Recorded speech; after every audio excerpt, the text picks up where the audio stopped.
And when we talk of dealing with stress, there's no better answer. Or as they say, as the doctor ordered, Yoga is the best form of relieving you from stress. Today, we have curated a special program on yoga to deal with stress.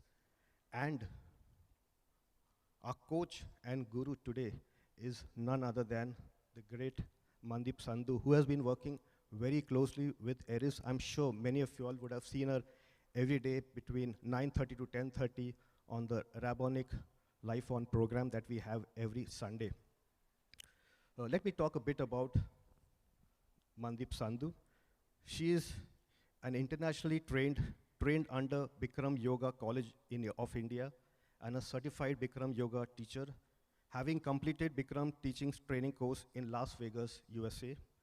She has a doctorate in alternate medicine, acclaimed and certified doctor from the Indian Board of Alternate Medicines in 2004. Mandip has worked very closely with Eris from the first wave to the second wave, and we hope, Mandip, there is no third wave. No third wave. Yeah. We have more than 7,000 doctors who have trained under her through our Rabbonic Tayo Life On program in the last 1 year.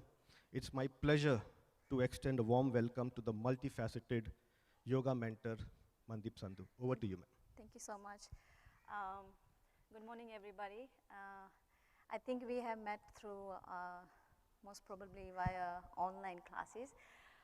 I just want to say only one thing about yoga. Yoga you can do anywhere. That doesn't mean you have to just sit in the lawn, or you have to just sit in the park, or you have to just sit anywhere. You have to just make a comfortable position. Only one mat can change your life. You have to just learn how to use your body in a different position. And the most important thing is the breathing. So I hope everybody is doing yoga regularly. I'm not sure about it, but let's see how good we are. Are you ready? Yes? Okay, so my type of yoga, we don't start from the floor. Ready? Let's go. Stand up. So you have to listen to me very, very carefully. It's a beginner yoga class. It's not the advanced yoga class. This 26 postures with the 2 breathing exercise will only show you the mirror today, like what type of body and what type of skeleton system we are carrying. Okay, we are not judging here today. We are not judging anybody. We are judging only ourselves. So your focus is only you. Make sure you create that balance. Make sure you create that focus. Make sure you create that energy. So make sure everybody can go together and start and finish this class on your mats. So first is the breathing exercise. This is the pranayama breathing, deep breathing, good for the lungs and the respiratory system. What you have to do, you have to inhale through the nose, you have to exhale through the mouth. Inhale and exhale always through the throat. Inhale as much as possible, as long as possible, as deep as possible. Don't think it's a lazy exercise. This is a lungs exercise. The first time in your life you're going to use your 100% of the lungs capacity. So let's start with the feet together, heels and toes are touching each other side by side. I only say if you're a good listener, you're going to be the good practitioner, because it is a completely a dialogue-based class, okay? What I told you, inhale through the nose, exhale through the mouth. So how is going to sound is inhale, you have to use the throat, right? And exhale, like you're fogging up the mirror. You're not using your nostrils to breathe, because when you use your nostrils, you just reach till here. Okay, but we have to reach till your navel. So let's start, feet together, interlock your 10 fingers, place nicely under the chin. Your knuckles, always glue with your chin throughout the entire posture. Now how to stand, bring the maximum body weight on the heels. Keep your legs nice and tight, locked, spine is perfectly straight, shoulders is completely relaxed. Swallow a couple of times, have a nice class. Everybody with me, start, inhale. Lift your elbows up toward the ceiling like you're going to touch the ceiling, full lungs, hold it. Exhale, open your mouth, look all the way back, eyes open, spine straight, shoulder relaxed. Remember what I told you? Listen to me carefully. Inhale, again, head down, elbows up. Pull the belly button in, don't let the belly button goes out. Continuously stretch the elbows up toward the ceiling and hold it. Exhale, open your mouth, look back, look at the person behind you while pushing your chin back. Elbows forward in front of you, touching each other away from your chest. Inhale, head down. elbows up. Now expand your lungs. Pull the belly button in. Lock your knees. Stretch the elbows up toward the ceiling. Wait for me. Exhale. Now look back. All the way back. Way back. Spine straight. Shoulder relaxed. Elbows forward and together, touching each other away from the chest. Inhale. Slowly. Head down, elbows up.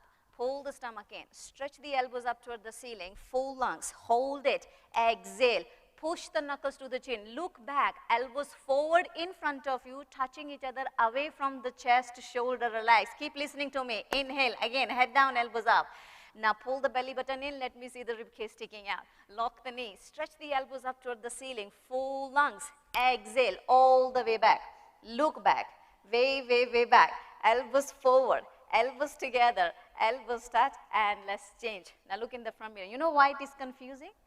Because the mind and the body, they are not connected to each other. So whatever you listen, you have to apply. Now relax. You can release your hands. It's okay. It's not a punishment.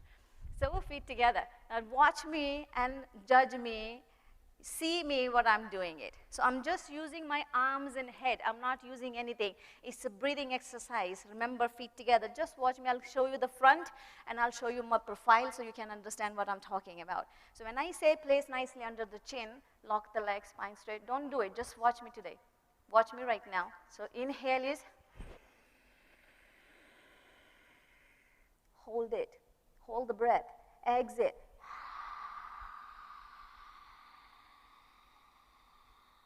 Now watch the rib cage. Inhale.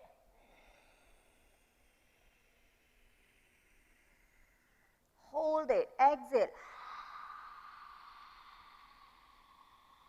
That's what you have to do. Inhale, elbows up. Exhale, elbows forward and head back. And what is using? We're using the abdominal wall, the abdominal muscles. And what is happening? You are expanding your lungs like an umbrella, and then you're closing your lungs. Expanding the lungs, closing the lungs. Ready? Feet together. Give me the good one, okay? Follow the dialogues. Interlock the fingers, place nicely under the chin, body weight on the heel. This is a breathing exercise. This is a warm-up of your body. Ready? Everybody together, start. Inhale, head down. Only elbows up. Hold it. Exhale. Now look back. Elbows forward, in front of you, touching each other with the ha sound. Elbows together, elbows touch. Very nice. Inhale. Head down, elbows up. Let's feel the stretch. Imagine going to touch the ceiling today. Pull the belly button in. Look in the front. Exhale. Now look back. Push your head back with the knuckles. Bring the elbows forward. Let your arms hurt. Elbows together, elbows touch. Inhale, head down. You are exercising. You're giving the muscles to your lungs. Continuously stretch the elbows up toward the ceiling. Pull the belly button in. Exhale. Now look back. Don't let your belly come out. Pull the stomach in. Push the head back. Elbows forward and together. Elbows touch. Inhale, head down. Again, very nice. Don't let the belly come out. Pull it in. Suck it in. Hold it in. Exhale. Now look back with the ha sound. Let me hear it. Keep exhaling, elbows forward and together, elbows touch. Very good. Inhale, head down. More. Now show me how to keep your legs solid, concrete, one-piece lamppost, unbroken, no knee. Hold it. Exhale, all the way back. Look back.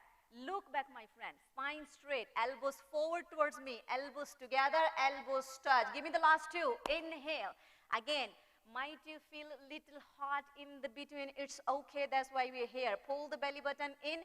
Exhale. Now look back. जिनके पेट बाहर है, पेट अंदर कीजिए. Elbows forward, elbows together, elbows touch. Inhale. Only pull the stomach in and open the lungs. Lock the knee. Stretch the elbows up. Lift up. More up. Exhale. Now look back. Elbows forward only. Elbows together. Elbows touch. Give me the last one. Inhale. Head down. Elbows up. Suck it in. Suck it in, my friend. Pull the belly button in. Lock the knee. Wait for me. Exhale. Now look back. Elbows forward. Let it happen. Elbows together, touching each other. No backward bending. And then change. Arms and head down. That was really nice. Now you can relax. That's it. I'm done. Feet together. Ready? Next is the half moon pose, Ardha Chandrasana with the Padhastasana. Now we start with the asana. Let's see how good you are. Right? Feet together. Heels and toes touching each other side by side. Always remember, the way you stand doesn't matter on the ground or doesn't matter in the life. That matters a lot. So you have to stand with the feet together with the solid body, nothing bending, nothing collapsing, locking legs, spine straight, lift the chest up, shoulder relaxed. Inhale, arms up. Interlock the 10 fingers, release the index finger. Why we make this mudra? This mudra holds your back in one position. So continuously stretch up toward the ceiling. Now without bending anything, move your body right, left, right, left. पेट को साथ लेके जाना है. Pull the stomach in. Don't let the belly collapse on the mat. Come on, hold the stomach in. Right and left, right and left. Wake up your spine, wake up your body. Keep going all the way down. A couple more times. When you can't stretch anymore, stop in the middle and wait for me. Now, elbows locked in the middle. Stop it. That's it. Remember, hold it. Arms and head together. Lock the knee. Inhale, stretch up toward the ceiling, absolutely straight line. Slowly bend your body to the right side without bending your arms and your knees. Now breathe. Push the hips to the left beyond your flexibility. Stay to the right. Feel the stretching is happening on the left side of the body, inside out, bones to the skin, fingertips to the toes, to the right, my friend. Hips forward, upper body back. Don't move. Left hip forward to hips in one line. Are you listening to me? I said only right shoulder forward. Opening up the chest like flower petal blooming. Now go deeper. Ready? Stretch to the right. Stretch to the right. Go deeper. Come down, push. Come down, push. Come down, push. Inhale, come up and stop in the middle. Arms and head together. Don't cry. We just started. Stretch up towards the ceiling. Come on, stretch up. Absolutely straight line. Bend the body to the left now. To the left. To the left. Let your hips go to the right. Beyond your flexibility. Feel the tremendous stretch is happening on the right side of the body. All over, inside out. From the bones to the skin, fingertips to the toes. Hips forward. Come on, hips forward. Hips forward, arms back, body back. Stay on your left. Right hip forward to hips and वापस नहीं आना है. Left shoulder forward, opening up the chest like flower petal blooming. Come on, ready? Stretch. Come down and push. Stretch. Come down and push. One more push. Inhale, come up and stop in the middle. Now the first backward bending arm stays up. You're not done yet. Arm stays up. Inhale, breathing. First backward bending, okay? Be careful. Drop your head back only. Look at the floor behind you as far as it goes. Now stretch your arms back. Immediately go and touch the wall behind you. Bend your spine, backward bending from coccyx to the neck, lower back, middle back, upper back. Try to fold down backward, body weight on the heel. Now listen to me. Push the stomach, leg, hips, thighs, everything forward. Continue, arms back, look back, fall back, go back, way back, more back. Inhale, come up and stop in the middle. Arms and head together, my friend, not yet. Come on, we are doctors. Ready? Arms and head together. Those who have back issues, bend the knees. Those who are perfectly fine, lock the legs and go down. Place the hands on the floor in front of you. Move your hips right and left several times.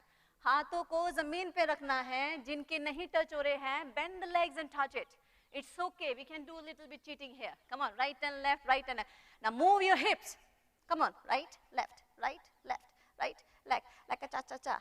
Come on, come on, right, left, right, left. Release the stress from the lower back. Now, hand to feet pose, Padhastasana. Listen carefully. Bend your knees. Put your hands under the heel, stepping on all 5 fingers of each hand. If you are unable to grab the heel, grab wherever you feel comfortable. But do not grab anybody's legs, your own legs. Okay? Now pull the heel and stretch the body down from the lower spine towards the floor. Touch the stomach on the thighs. Chest on the knees, face on the legs, below the knees. From the side, your body should look like a Japanese ham sandwich, no gap anywhere. Go. Don't look at me. Go down. Touch the stomach on the thighs. Let me see how many big gap is there. You know why there is a gap? Big belly. Come on, pull the belly button in. Come on, suck it in and head and chest down towards the floor. Now shift the body weight on the toes. Fantastic. Some of them are really good. Let the hip comes up towards the ceiling and go deeper. Lock the knee. Pet andar karke. Chalo, lock the knee. Roll forward, lock the knee. Touch your face, lock the knee. Last chance, lock the knee and chain. Arms and head together. Come up with the stomach in. Not yet. The way we start, we have to finish exactly in the same way. That's called discipline. Discipline in the life. Exhale, arms down by your side and totally relax. Does your stomach hurt? Yes or no? Yes, it's big. That's why it's hurting. It's okay. The moment we know how to handle it, everything is possible, right? We should know the answer of it. Now, you sit every day in your offices, right? How many hours? Maybe more than 12 hours or maybe 8, 9, 10, 11, right? Let's see how good your legs are. Next is the awkward posture, Utkatasana. You have to sit on the chair, but without the chair. Right foot step to the right. 6 inches apart only. Heels invisible behind the toes. Don't chain the feet. Now understand the body technique because you are very well known about your system. There's nothing called this. There's nothing called this. Your hips and your toes exactly in a straight line. You can't change it. Ready? Now your feet distance according to your shoulders distance. You can't more open than this. Now watch your shoulder and watch your toes and do it. That's it. Now arms are parallel to the floor, 5 fingers together touching each other. Let me see your triceps muscle. What is the tricep? Where are the triceps muscles? Everybody knows? Where? There you go. Good. Elbows are locked. Come on, triceps muscle, nice and tight. Nothing loose, nothing hanging. No lazy, lazy arm, no fatty, fatty muscles. Lock them up. Now charge the fingers forward. Imagine you're going to touch the front person. Now ready? Exhale, breathing. Pet andar karke, pet bar karke nahi. Pull the belly button in. Sit on the chair. 100% body weight on the heel. घुटने आगे नहीं जाने चाहिए. घुटने पीछे जाएंगे. Save your knees. No more knees problem in your whole life. I'm teaching you right now. Come on. Knees back. घुटने पीछे. More knees back. Now pull the stomach in. Let me see the rib cage out. Pull the belly button in. Stomach in. Compression of the abdominal wall. Sit down. Contraction of the abdominal muscle. Suck it in, tightening up and hold it in. Open the knees, 6 inches gap between the feet, knees, elbows and chest up. Chest up. Come on, chest up. Only chest up. Now hips back. Lean back. Sit back. Go back. Move back. Inhale, come up. Arms are there. Very nice. Not bad. Concentrate. Arms are there. We're not done yet. What I told you, we're not done yet. Come on, discipline. We'll start, we'll finish together. It's like a train. Don't let the engine go alone. We all are the buzz at the back. Ready? Now let's see how good your calf muscles are. Balance. Come on the top of the toes. Maximum like a ballerina. You see the ballerina dancers? This is the ballerina dancers. Come on, higher on the toes. Big toe. Spine straight. Elbows are locked. Everybody together. Sit down on the top of the toes. Come on, heel up. Heel up. Heel up. Heel up. Don't touch the heel. Don't cheat yourself. All the way down. Stop in the halfway sit on the chair. Come up higher on the toes. Knees going up to the ceiling. Hips should not go down below the chair. Niche baitho. Sit down, and then change. Heel down, arms. Arms are there. Come on. No, let's go. You can't cheat. Come on, no, arms up. Come on, let them hold. Now, PT kiya tha school mein? 1, 2, 3, 4. That's the PT. We're going back. Let's go. Now the last one. If you have knees problem, take it easy. If you don't have knees problem, let's go with me. Little bit on the toes, keep the knees together. Use your inner leg muscles. पैर खुले रहेंगे. Hold your arms tight. Now, where is हाथ बैठना है? Sit down 10, 9, 8, 7. Arms up. 6, 5, 4, 3, 2. All the way down. Sit, sit, sit. Down, more down, more down. Ready? Let's go bounce, and bounce, and bounce, and bounce, and bounce. And wait, hold. Now the challenge. Knees together again. Ready? Come up 10. Now 9, 8, 7, 6, 5. Knees together. 4, 3, 2, and 1. Change, arms down. Feet together. Heels and toes touching each other. Legs are hurting? A bit. Huh? No? Yeah, there you go. Let's do one more time.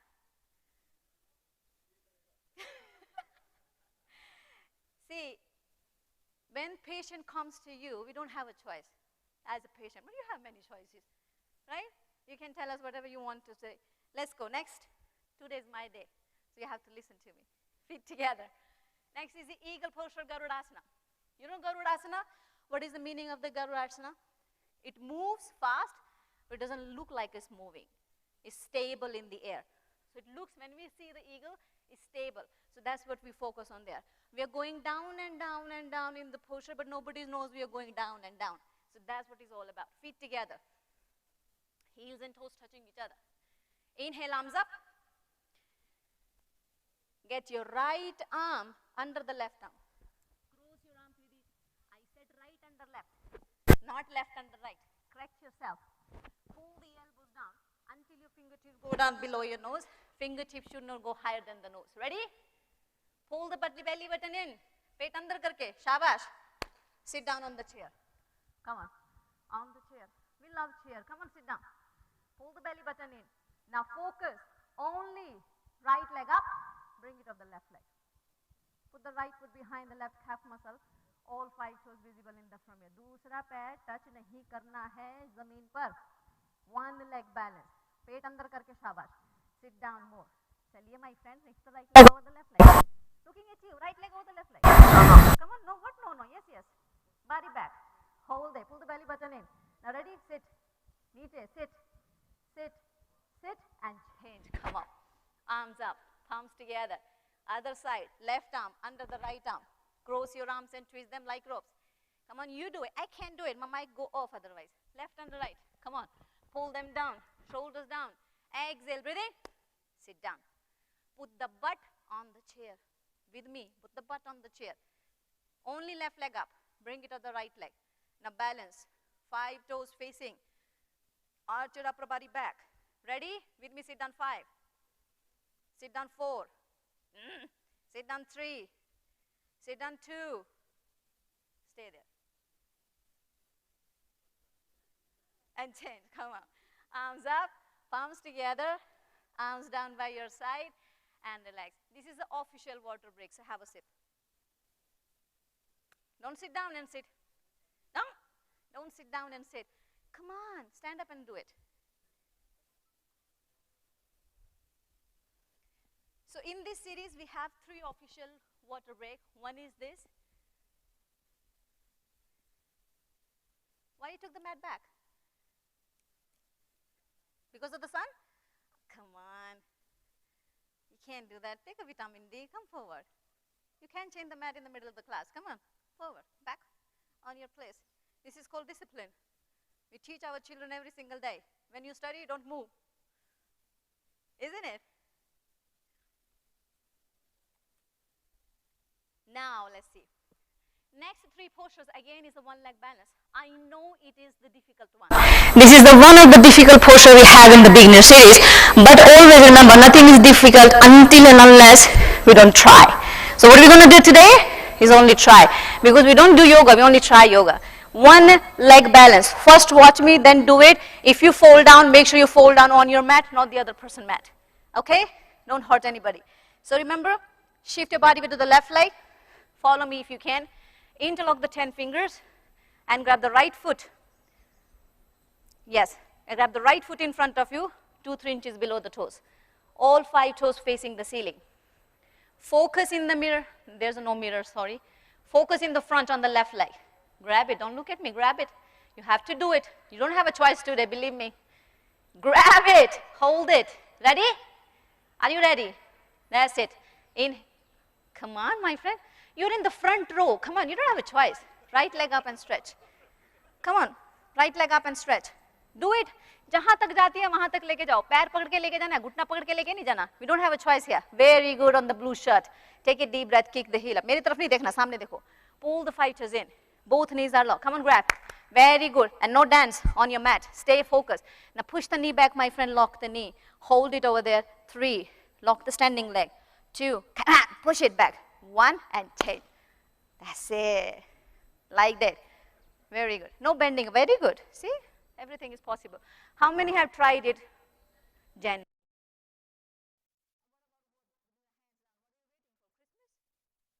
Come on. Today. Shift to the right leg. Grab the left foot in front of you. Hold it. 5. Let's go with the counting. 4. I want everybody in the posture. 3. Grab it. Grab something. 2. Now, ready? Left leg up and stretch until the left leg. 5. Counting in your head. 4. It's okay. 3. That's the lazy one. 2. And 1. Change. I'm still teaching you. This is the half you have done. Should I show you the whole posture? All right, watch. Shift your body to the left leg. Sorry, this leg, whatever leg. Grab the left foot in front of you. 5 toes facing the ceiling. Focus. Hold it. Inhale. Right leg up and stretch until the right leg is parallel to the floor. Pull the belly button in.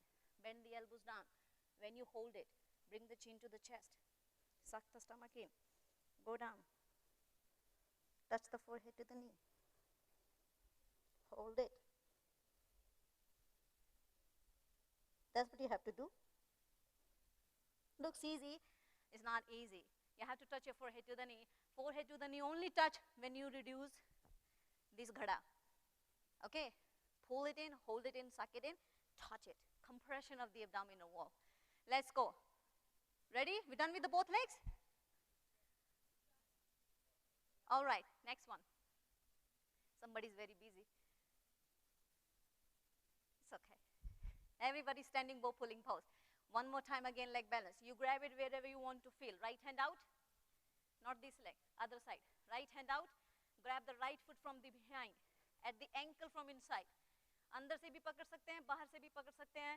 Today is a shoot for you, 50% offer. Hold it wherever you want to it. Ready? Now don't dance. Left arm up in front of you. Balance. Watch yourself in the mirror. Front. Take a deep breath. Ready? With me. Stretch your spine until the abdominal chest parallel to the floor.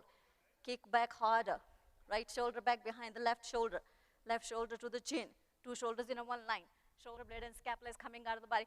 Don't do it. Grab it again. Come on. Yeah, very good in the left. Come on, stretch and kick. Samne dekhiye. Good boy. Stretch and kick. Body down, kick up. Hold it. 5, 4. Very nice. 3, 2, and change. Not bad. Left hand. Change your hand. Bend the left leg, grab the left foot at the ankle from inside. Jahan se pakda jata hai, wahan se pair pakdo. Right hand up in front of you. Come on, point your toes. Hold it. Are you ready? Inhale. And you go without dancing. Come on, lock the knee. Let me see how many can hold it over there. Stretch the right hand finger. Point your toe. Focus. Don't move. Don't move. Don't even blink your eyes. 5. Body down. 4. Lock the knee. 3. Wait for me. 2. And 1. Change. Feet together. Arms down by your side. Stand straight. Breathe through the nose. So, there is no competition. You will go with your own body movement. Some are flexible. Some are don't. They are stiff. Some have injuries. Some have some other issues. But always, I need only one thing from you is only 1% effort. Do it. What doesn't matter what type of body you are having today. Do it. Do only 1%. Give a challenge to yourself that you will do it. Try maybe 1, twice, thrice, and that's it. Because in the coming days, when you keep trying every single day, it will change your performance. It will change your body. The muscle will change. That's the best part of the muscle. The muscle memory change the way you want to do it. You have to just give them a habit. Ready? The next posture is the balancing stick posture. Tula Dandasana, very, very important posture. This posture is for the very, very good for the cardiovascular system. So I always say it's a little heart attack right now, so no more big heart attack in your whole life. What this posture does, this posture passes out the maximum oxygenated blood into your arteries. Might your heart rate will go up, it's okay, it's fine, because this is about you. You are doing it, okay? So challenge yourself about the next posture. Feet together, arms up. Interlock the 10 fingers, release your index finger. Make a grip. Remember what I told you, it holds your spine up tight. Stretch up, right leg step forward. Both knees are locked. You have to balance. Pull the belly button in. Now go down until arm, body, head, leg, everything is parallel to the floor. From the side, your body should look like a T, like a Tom, not like a broken umbrella. Charge the body forward, go and touch the from your body. Parallel hona chahiye. Upper body ko niche leke jao. Leg up. More body down, leg up. More body down, leg up. More body down, leg up. More leg up. More leg up. More leg up. Change. Are you cardiologist doctors? You're doing good posture. Feet together. Left leg step forward. Both knees are locked. Come on, arms up. Not done yet. Left leg step forward. Ready? Left leg, left leg, left leg. Now come down until arm, body, head, leg, everything is parallel to the floor. Let's pass some oxygenated blood into the arteries. Come on, who knows who's blocking what? Come on, stretch forward, touch the front. Body down, leg up. Pull the belly button. Pet bhi leke jana andar. Come down, leg up. More leg up. More leg up. More leg up. More leg up. More leg up. Stretch, stretch, stretch. Change. Left leg back. Arms down by your side and relax. Arms down. So what we do each posture twice. We are doing it only once because we have only 1 hour today. So you have to practice. Whenever you practice at your home, you do the one posture 2 times, not only 1 time. The next is a separate leg stretching pose. Dandamana Vibhakta Pada Paschimuttanasana.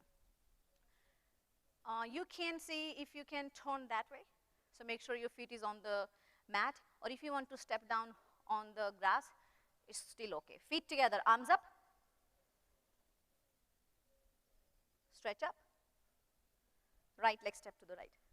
Arms down parallel to the floor. Toes in, heels out like a pigeon toed. Both knees are locked. पैर और खुलेंगे इसमें. You have to open the legs at least 3 to 4 feet minimum. Pull the belly button in. पेट अंदर करके. Are you ready? Say yes. Louder. More louder. Go down. Go.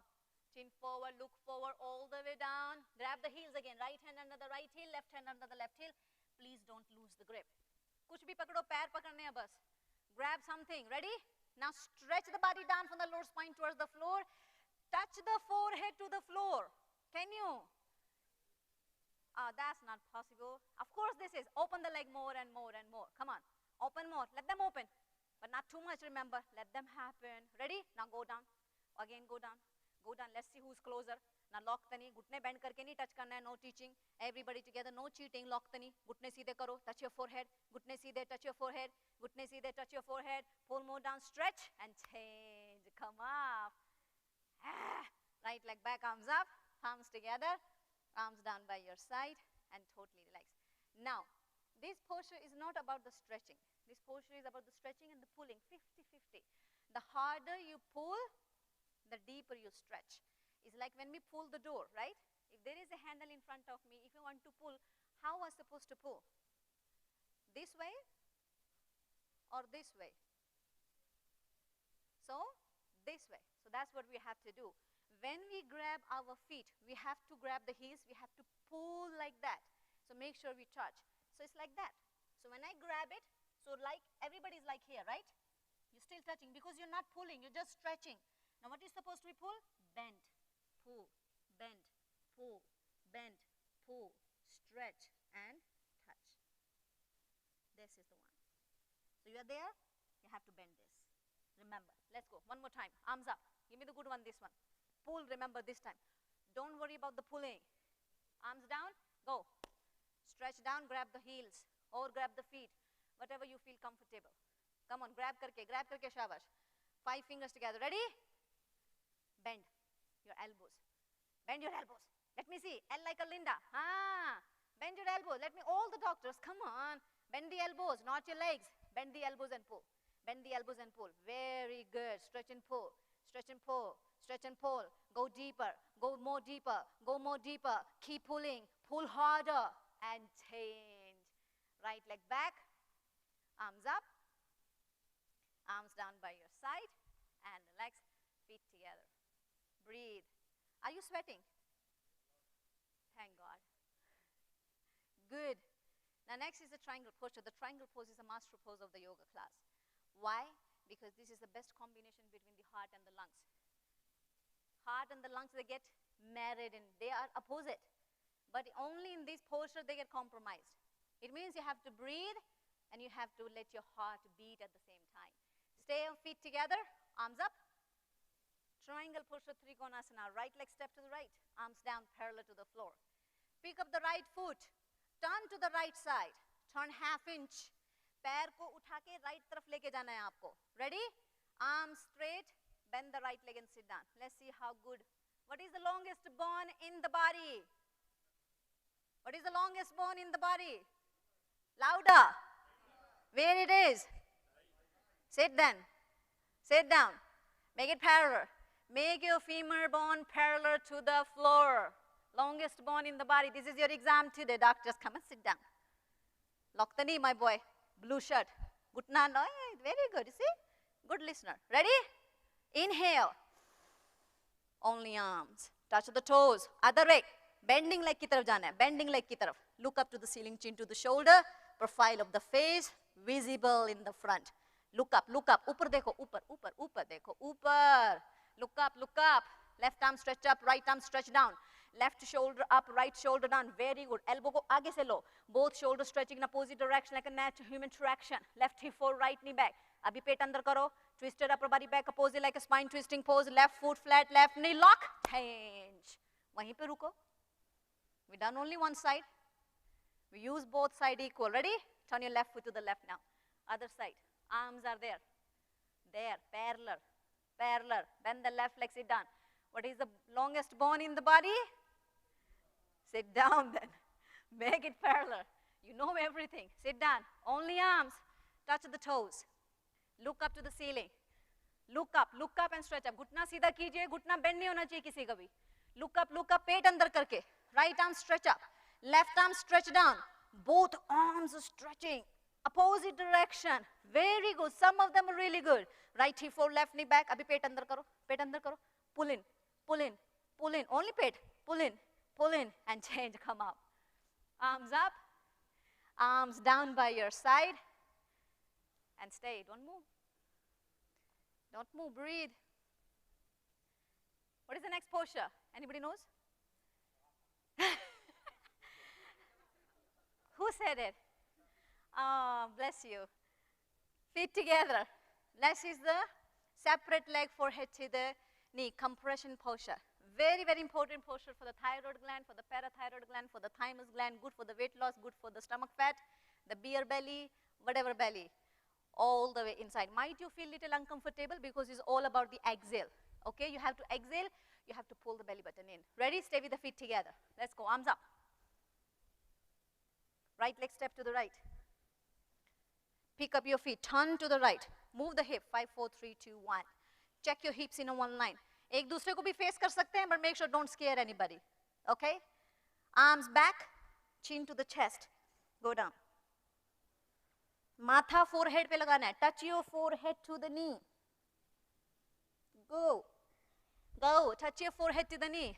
कहाँ ऊपर ही अटक गए सब. Down. कहाँ पे है घुटना? Touch the forehead to the knee. Okay. If it is hard, bend the right leg. Bend the right leg and touch. Come on, little cheating here. Bend the right leg and touch your forehead. पीछे वाला घुटना lock रहेगा, आगे वाला bend रहेगा. ना अभी ready? Pull the stomach in. पेट अंदर करो. More अंदर. और अंदर. More belly in. More belly in. Keep touching. Keep holding. Wait it. Stay it. Change. Come up. Turn to the other side. We're not done yet. Other side. One leg, second leg. We have two legs. How many legs we have? There you go. That's it. You know everything. Come on, arms back. Chin to the chest. Go down. Other side. Other side. Forehead to the knee लगना चाहिए सबका. Let me see. Forehead to the knee. I still can see a gap. Come on. No gap. Forehead to the knee. अगर नहीं हो रहा है घुटना bend करो. Let's see. Touch your forehead. Might you feel throat choke? It's okay.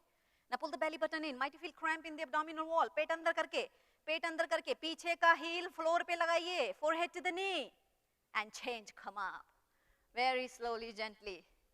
Ready? Feet together. Heels and toes touching each other. No, we're not done yet. Don't say this. That's it. It's not that's it. We're just beginning. We're just starting. Feet together. Let's go. Tree push-up. कहाँ गए? Puppies? You can't leave me today. There you go. Next posture is a tree pusher, Tadasana. जैसे ये पेड़ खड़ा है, वैसे हमको खड़े होना है. Ready? Feet together. Bend the right leg. Pull it all the way up. जिनके घुटने में problem है, they can balance this way also. It's okay. And don't tell me everybody has a knees problem here. See? Your smile says everything. Balance. No dance. Focus. Namaste. One leg up. Namaste. Let's see. ऐसे नहीं sir पैर ऊपर रख के नमस्ते. पैर नीचे रख के नमस्ते नहीं होता.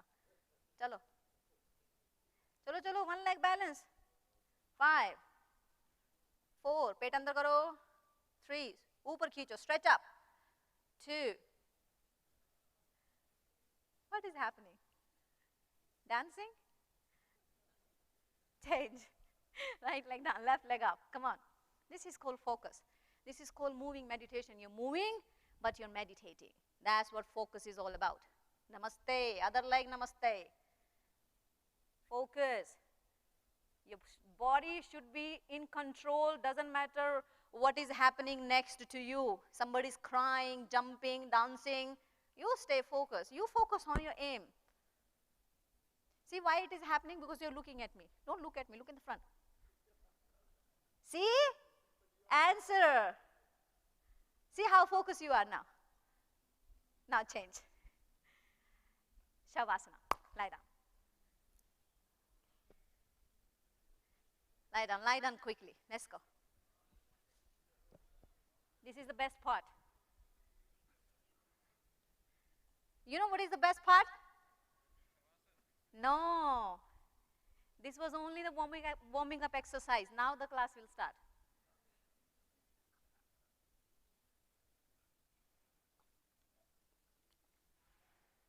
When you do the Shavasana, you have to behave like a dead person. You know, Shavasana means dead body pose. The meaning of the Shavasana is you're not sleeping, but you're putting your body on hold for a second. Like how you switch off your car, put the key down. This is you have to switch off. Switch off means you don't move at all. Only one thing is moving is your abdominal wall. Now, I'm going to ask you one question. What is the heaviest thing in the world? Anybody? Oh, everybody Shavasana? True yogi, huh? Breathe, it's okay. You can answer me later.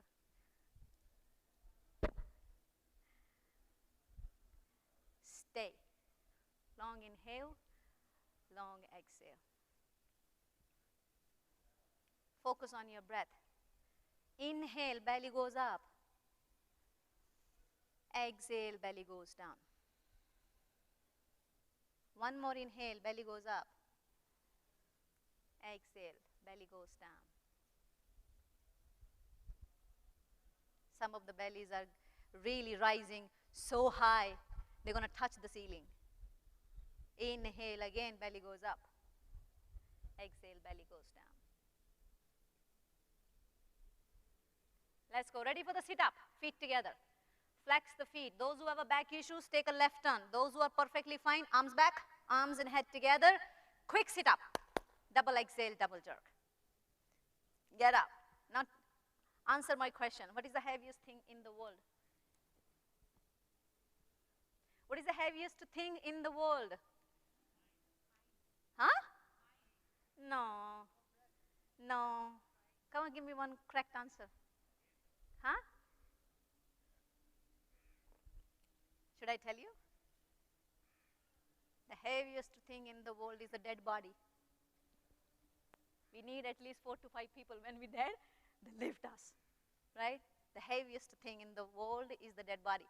Now imagine if we don't use our body, it's going to become dead very soon. So there is the one quote always says, use it or lose it. What do you want to do? Use it. Nobody wants to lose the body, right? Let's go. Next is the spine strengthening series, very, very important series for your back. Those who have a lower back issues, middle back issues, spine issues, and the cervical. It's a very, very important series. Lie down on the stomach, on your mat, like that. Feet flat, hands and palms under the shoulders, so glue it down. Acha. Now, you don't have to face your legs towards me. Head.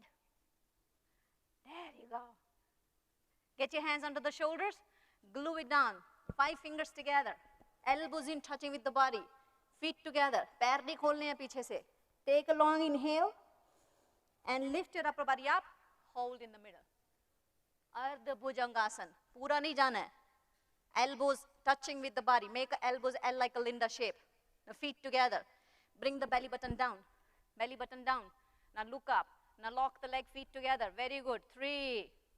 With me 2. And 1. Change. Arms down, legs down. Stay with me. I'll put my mat a little forward so you can see clearly. Okay? Now, the locust posture Shalabhasana. Get your arms under the stomach, this way, palm facing the floor. Those who have a tennis elbow issues, they can place your hands outside also. It's okay. But posture is elbows under the stomach, this and this. Now, look in the front. Ready? Left leg lift up. Only one leg. Come on, one leg. Only one leg. Hold it. 3, 2. I said left leg. Everybody lifting the right leg. And change. Now, relax the right leg. Come on, lift the right leg. Now, whatever is left, lift it. Come on, other leg, point your toe. Put your chin on the floor. You can't lift your head up. Chin touch the floor, leg up. You're using the upper back muscles. So leg up, more leg up, and change. Now the best part, kiss the towel. Kiss your mat. Keep your head down. Ready? Both legs up. Both. Lift up, lift up, lift up.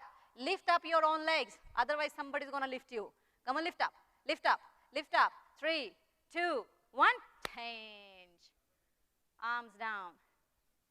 Arms out like airplane wings. Palm facing down. 5 fingers together. Full locust posture. Purna Shalabha Asana. Very, very important posture for the middle spine strength, which we don't use at all in a daily life. We use only lower back and the upper back. We forget the middle back we have. Right? Let's use it. Feet together. Let's fly. Inhale, lift. Your arm, body, head, legs, everything is up in the air. Tange bhi uthani hai, baju bhi uthani hai. Look up. Upar dekho. Only the hip bone touching the floor, rest of the body. Then there's 747 taking off. With me. Chest up, chest up, chest up. Upar dekho. Look up, look up, look up. Head up, legs up, more up, come up, go up. Change. Dhanurasana. Bend your knees and grab the feet from the outside. 5 fingers together. So those who are not able to grab it, it's okay. Point your toes, keep your arms straight. 6 inches gap between the knees and the feet. Point your toes, look up to the ceiling. Inhale, breathing. Come. Roll forward. No, you can't. Grab your pants. Everybody together. Look up. Look up and chest up. Come on, look up and chest up. Upar dekho, point your toes. Come on, kick up. Come on, kick up. Aur upar, more upar. Kick up, look up, kick up, look up, kick up, look up. Kick more and change. Relax, breathe. Chhod dijiye, pair ho gaya. All right, let's go. The last series. Sit down at the top of the mat. So this series about all your small joints.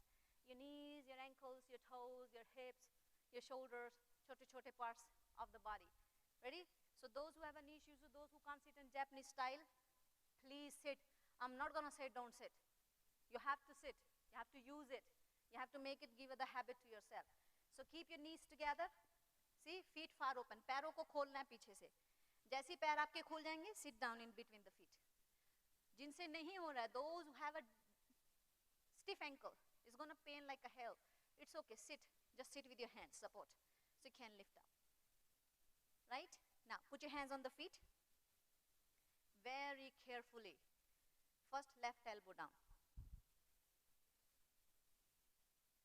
Right elbow down. Drop your head back.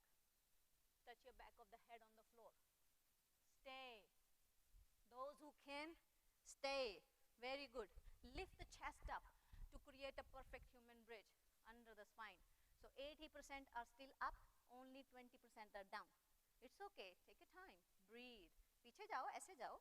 Stay, spend some time, have some picnic over there. Come on, stay. 5, 4, 3, 2, and change. Come back.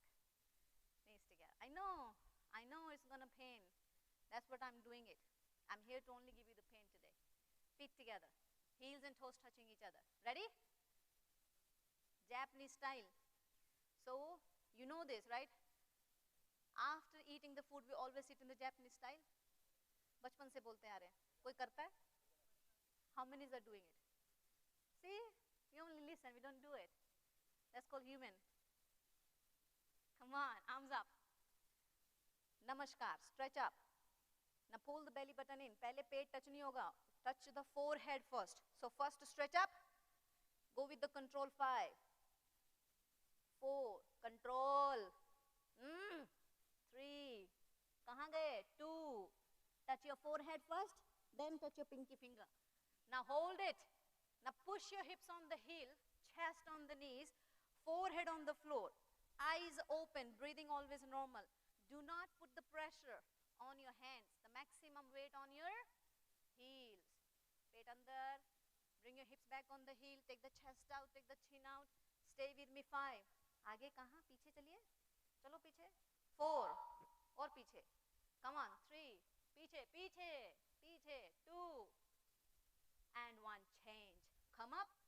Arms and head together. Stretch up. Arms down by your side. And relax. Nice. Good.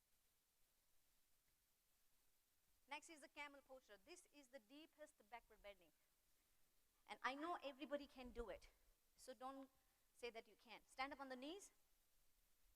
The best part is that your knees is not going to hurt because you are standing on the grass. Hard floor, it is always a little bit challenging. 6 inches gap between the knees, 6 inches gap between the feet. Make sure there is not a less gap because you're a beginner, okay? So you are a beginner, so make sure you open a little bit more extra. Open them for a safe journey. Put your hands on the hips. Drop your head back.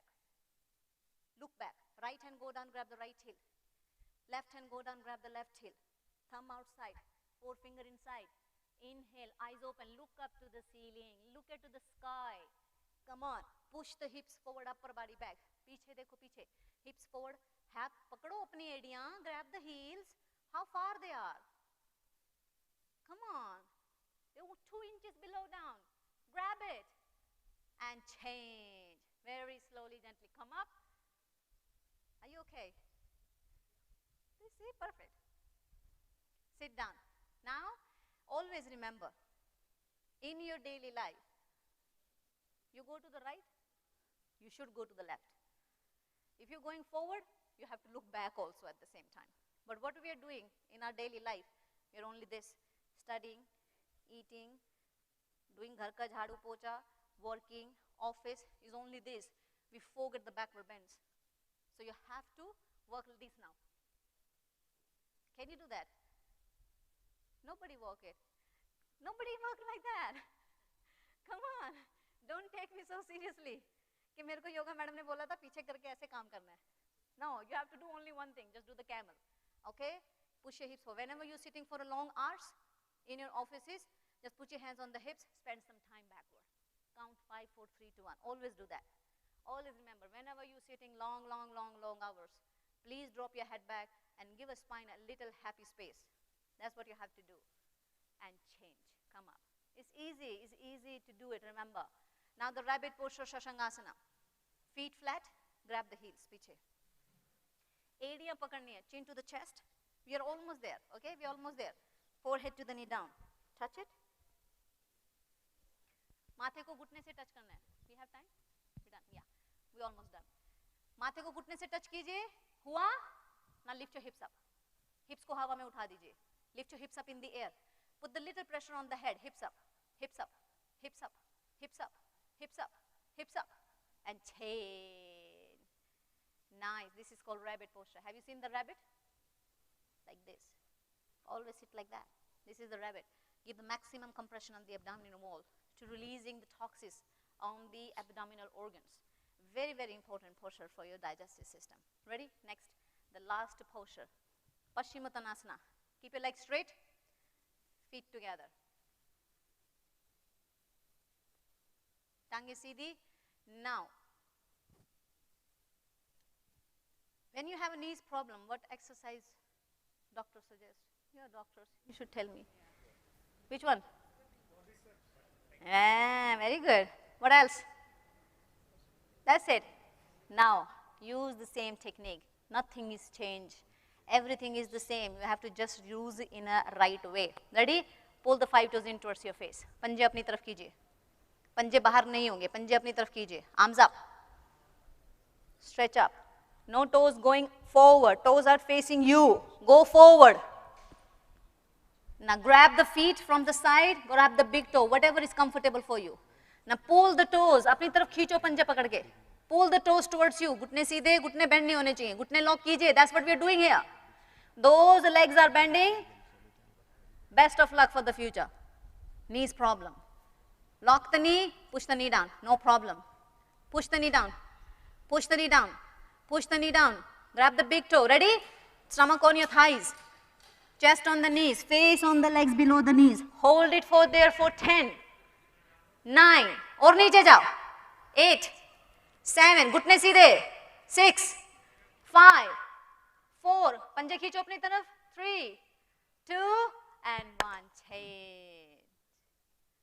How many counts?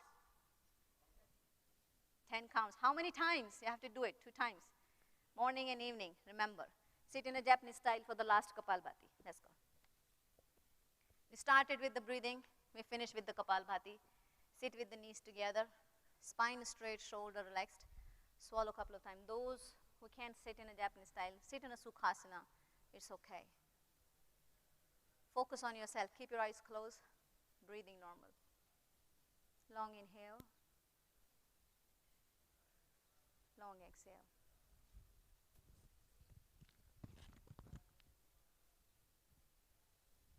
Breathing. Now, imagine there is a birthday candles in front of you and you have to blow it, right?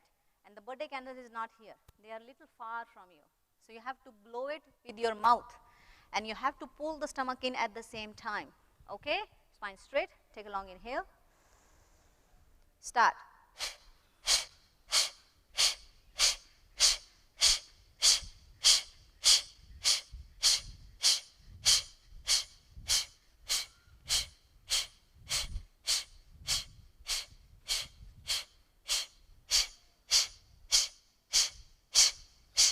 10, 9, 8, 7, 6, 5, 4, 3, 2, and 1.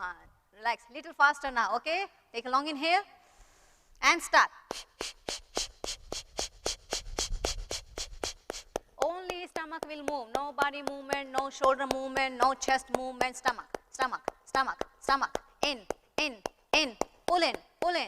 10, 9, 8, 7, 6, 5, 4, 3, 2, and 1. Good job.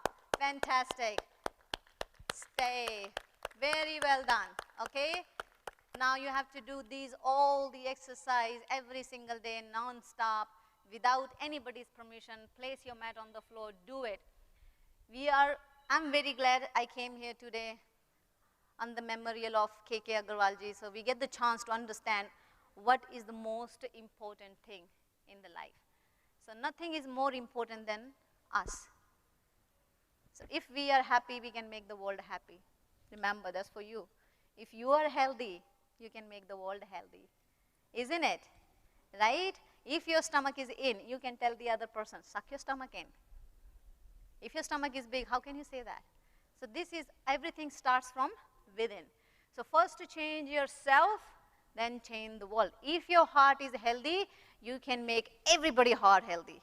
If your body is fit, you can make everybody body fit. It is all about you. Say, I am happy. Say it, I'm happy. Say, we are happy. Say that we all are happy. That's what we need. The most important thing is the happiness. Stay healthy, stay fit, be happy. Nothing else matters. Thank you so much. Namaste.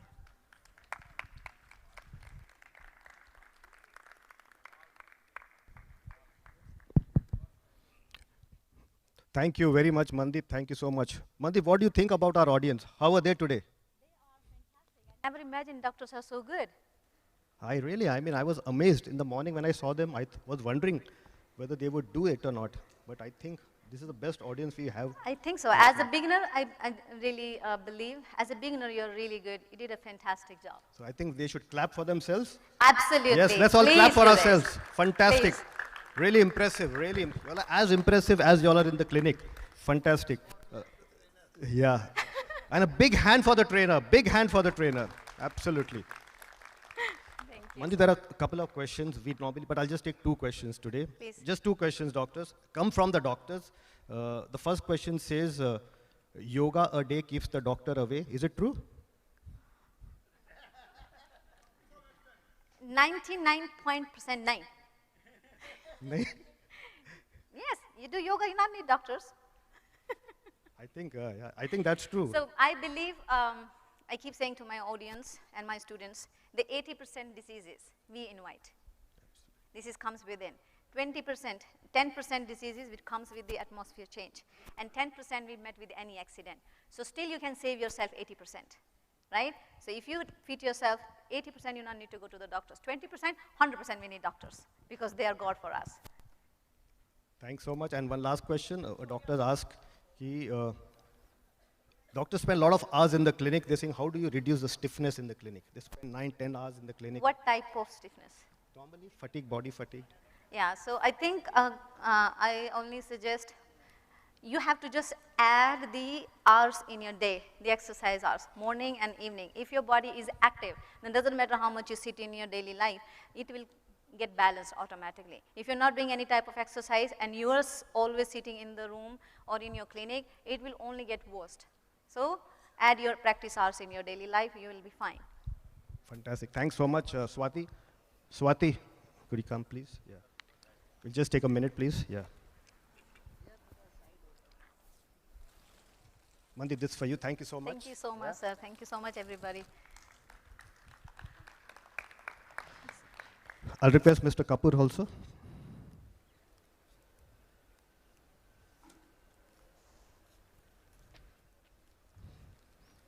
Thanks so much. Thank you. Thank you so much. Thank you so much. Thanks. And just a tradition. Thank you so much, sir. Thanks a lot. Thank you. Thank you so much. Thank you so much, Mandeep. Thank you, doctors, once again. And we can break now and we can go for breakfast, which is Yes. there at the Sidar. You did a fantastic job. Enjoy. Yeah, we can have a group photo. Sure, come. Come. Yeah, all can come for a quick group photo. Please, please. Sure. Yeah, I think this is the best place to do it. Please come, all come, all come.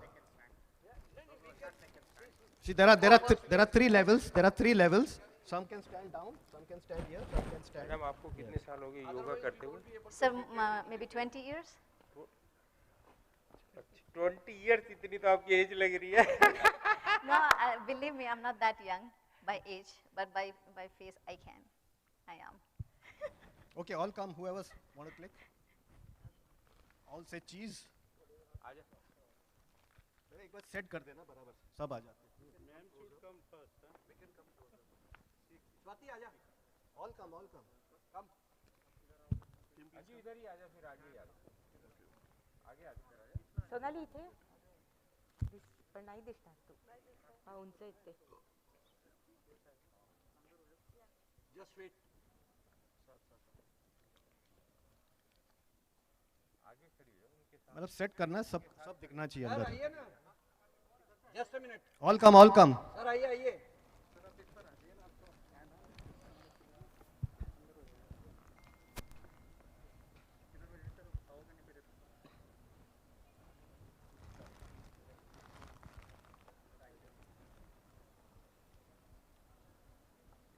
What do you say, cheese or yoga? Yoga से होगा. Yes. Yoga se hoga, sure.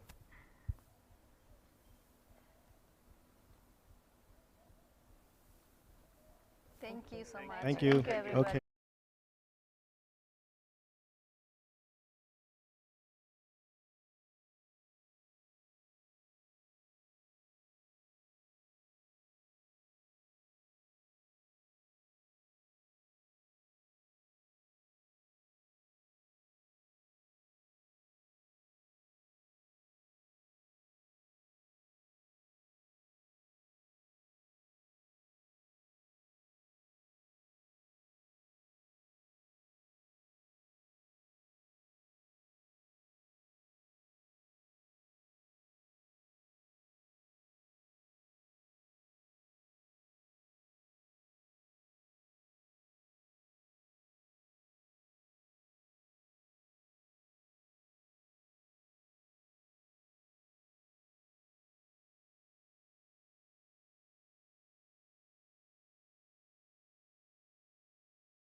Good morning, doctors.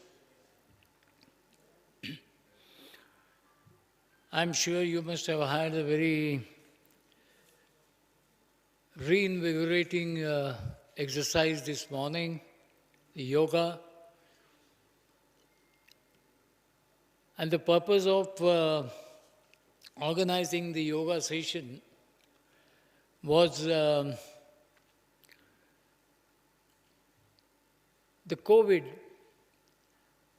has brought limelight to very important fact which hitherto remained latent in our life, and that is the innate strength. When we talk about the innate strength, we talk about the physical strength, the physical endurance. COVID also basically brought to limelight the importance of the kind of nutrition that we take, the kind of food we take. Because immunity, the innate immunity, the internal immunity of the body and its ability to fight infection has now become extremely important. And that is how, this nutritional endurance, this basically has become now the topic of discussion. And the third one is, of course, the mental endurance.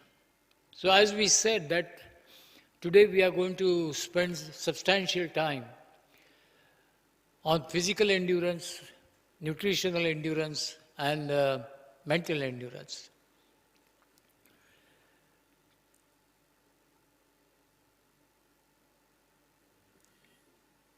When it comes to nutrition, there are some very brilliant and very thought-provoking quotes about the nutrition. Now, one of the very important quotes, which I personally liked, and it really created deep impact on my mind, was the first quote says that don't eat anything. Don't eat anything your grandfathers would not recognize as food. If your great-grandfathers never thought anything as food, so that is the kind of a food that we are consuming today. So this is something which is very thought-provoking. The other quote I came across was very interesting. The man is what he eats. The man is what he eats. The other brilliant quote is, the life is the tragedy of nutrition. I mean, the life's tragedy begins with the kind of nutrition that we take. The life is a tragedy of nutrition. It's very important. And the last one is, it will really stir all of us. To eat is a necessity. To eat is a necessity. But to eat intelligently is an art. So basically, we all have to eat to survive. But eating intelligently is something, which is more critical. Today we have Mrs. Ishi Khosla. You could not have found a better person to speak on nutrition, how important and critical it is in our life, than Ishi Shukla. Madam, we are fortunate to have you with us, and it is our pleasure to be with you. Mrs. Ishi Shukla is a practicing clinical nutritionist. Khosla. Mrs. Ishi Khosla is a practicing clinical nutritionist, columnist, author, and entrepreneur, and also researcher. She is actively involved in the clinical practice at the Center of Dietary Counseling in Delhi, where she deals with a wide range of nutritional related health problems, including obesity, diabetes, cardiovascular disease, digestive disorders, food allergies, I mean, this is something which is very interesting. I mean, now diabetes is so common, cardiovascular complications are so common, your digestive disorders are so common. But surprisingly, these are all the disorders, that can be directly, indirectly, remotely are connected with the kind of food that we eat.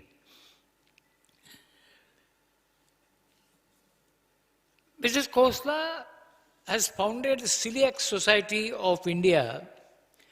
This is the first of its kind in India to spread awareness about gluten-related disorders in India. And the first of its kind, this is to spread the awareness about gluten disorders in India and also globally. She has authored many books. Among them are Eating at Work, The Diet Doctor, Is Wheat Killing You? I mean, this surprised me the most, because in our daily diet, in our lunch, our dinner, I mean, basically wheat is an inseparable component. And I think, this will be very interesting to hear from her that how this wheat is killing us. The cholesterol facts. She writes extensively for leading newspapers and magazines and contributes articles for the scientific journals. Among her recognitions include Distinguished Alumnus 2011 at Lady Irwin College, Women's Achievers Award in the field of nutrition by the Imperial and Cancer Patients AIDS Association, and Jizabai Women Achievers Award. She has been felicitated by the President of India for the work in the field of nutrition, and she has been listed among the top 25 powerful women in the country by India Group today. So it is a pleasure to have Mrs. Ishi Khosla with us. May I basically request Madam Ishi Khosla to please take charge and share your views about nutrition and how critical and important it is to maintain good health. Ishi Khosla, please.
It is indeed a privilege and an honor to be here today on such a special occasion in the memory of Dr. K.K. Agarwal, a stalwart in his field, and of course, on a special day, which is Teachers' Day.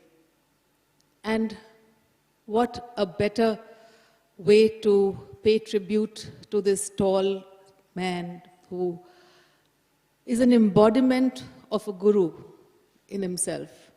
He made it his mission to teach and to dispel darkness among the community. So very appropriate, the lighthouse, remembering Dr. K.K. Agarwal. It is still going to take time to accept his loss, but I am really privileged to be here, and I'd like to thank the organizers, ERIS, Mr. Lester, Mr. D'Souza, the family, Dr. Veena Agarwal, Nilesh and Naina, for giving me this opportunity today to speak to you all about something which Dr. K.K. Agarwal firmly believed in, the power of food and nutrition. So I'm actually so thrilled to be here and addressing such a distinguished audience.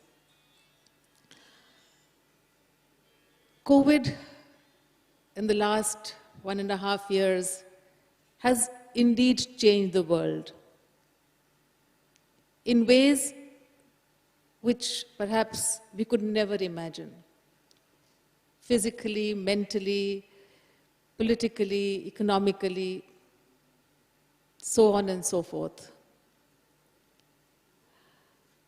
While the pandemic was going on, we couldn't help but understand or observe why certain people were getting infected, certain people were dying. Despite precautions, despite vaccinations, there were people who were dying. All of this was obviously for me, as a practitioner and a healthcare provider, it seemed to me something to think about. You can't ignore the fact that in a family, if 5 people are there, 4 are infected and 1 is not. People who had no business to pass away had fatal outcomes. So what was the difference? And I will share with you in my immediate family, friends, patients, there were doctors who had, of course, not got any vaccination. They were treating ICU patients of COVID. And they had no problem. They are absolutely okay. There are 2 in my mind I'm referring to right now. And they are COVID warriors, day in and day out. They are young doctors who are also my patients and following a diet which is what we call an anti-inflammatory diet. In my own home, we had 3 people out of 12 who had COVID for reasons because of travel. But the others managed to be all right. And despite close contact, despite being in the same room, sleeping in the same room, what was the difference? I have patients who have told me, my patients who are following an anti-inflammatory diet, ma'am, everybody got it. I don't know why I didn't get it. And so on and so forth.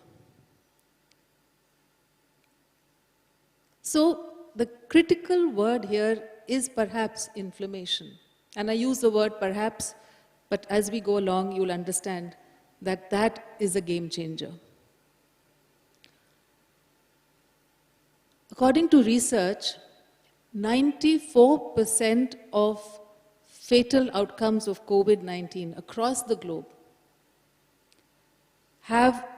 patients have had 1 or more comorbidity. It could be obesity, heart disease, diabetes, hypertension, etc., etc.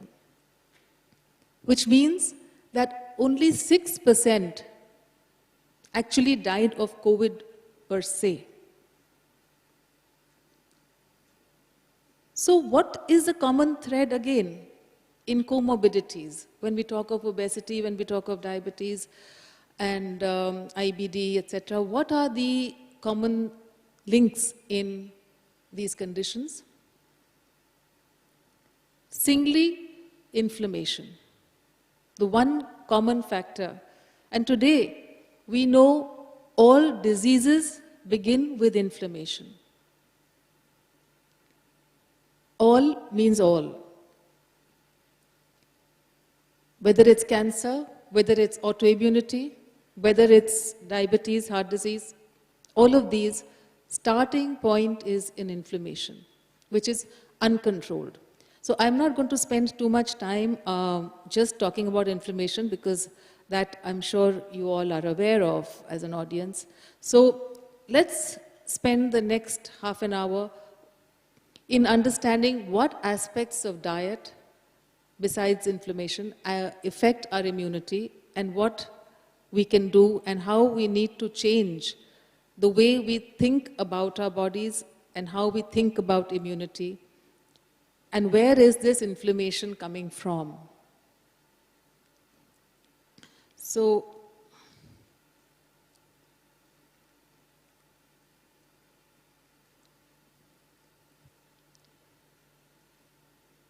I think we have all been through this. A man with his health has 1,000 dreams, but take away his health and he has only one dream. Well, as an audience, I don't need to spend time on what is innate immunity and what is adaptive immunity. How can we affect or impact our immunity through diet? Some of the key areas include good nutrients, which means proteins, good fats, the right kind of carbohydrates, antioxidants for building and replenishing the immune cells, managing inflammation, and I will talk about it in the coming few slides, gut health and digestion.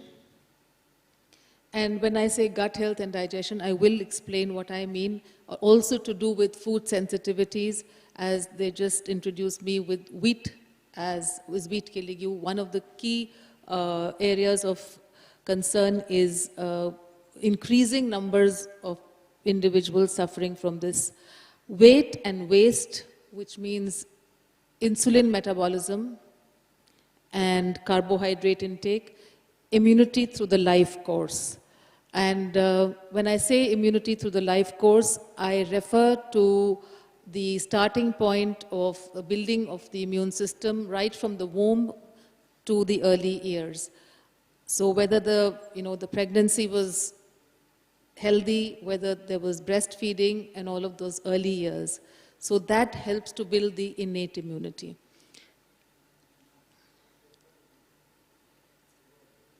Immune system demands for energy and nutrients can be met from exogenous sources, which is the diet sources, and when that is inadequate, endogenous sources such as body stores.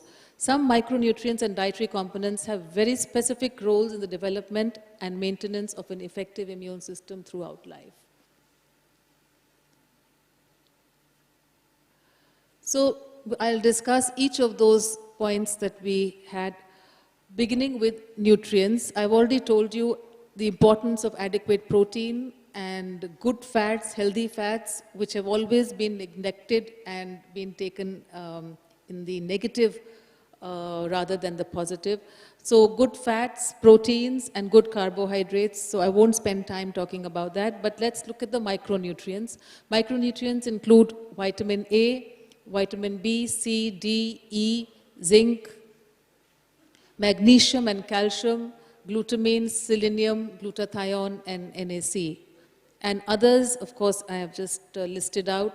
And among the non-nutrients include fiber and good hydration. So let's discuss vitamin D. I think so much has been said about vitamin D, and this pandemic, thankfully, every medical prescription had a prescription for this. I'm glad it has come of age, and it was really the hero. And I think I would like to enumerate, because it's a medical audience, on the modes of action of vitamin D. The vitamin D receptor, VDR, is a nuclear receptor that can directly affect gene expression. The presence of VDR in the majority of immune cells immediately suggests an important role for this micronutrient in the immune cell activities. It's one of the most powerful anti-inflammatory vitamins.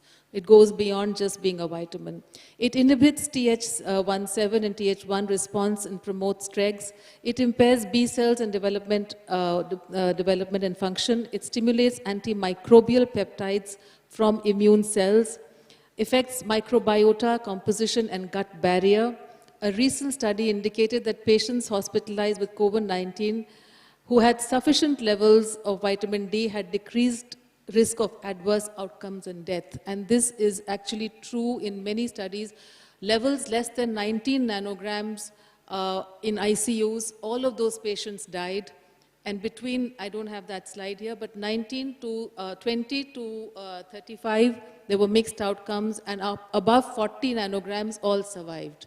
So you can imagine how critical this vitamin is, and I'm glad we are addressing it. And mind you, vitamin D is a sunshine vitamin, and in a country like India, we have no dearth of sunshine.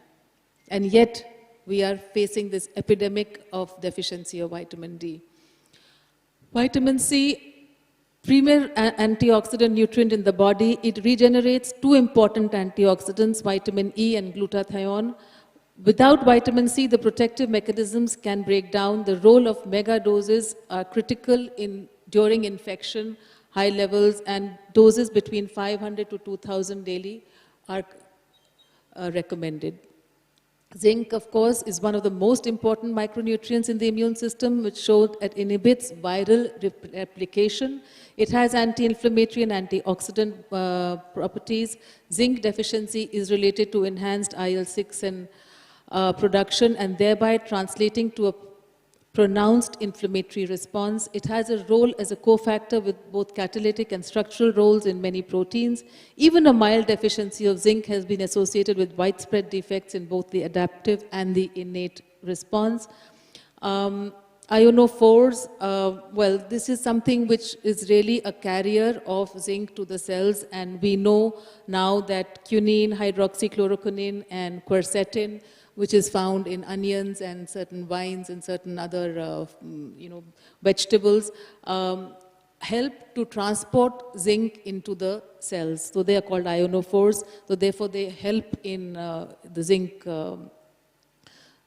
transportation. Anything between 15 to 50 milligrams is good.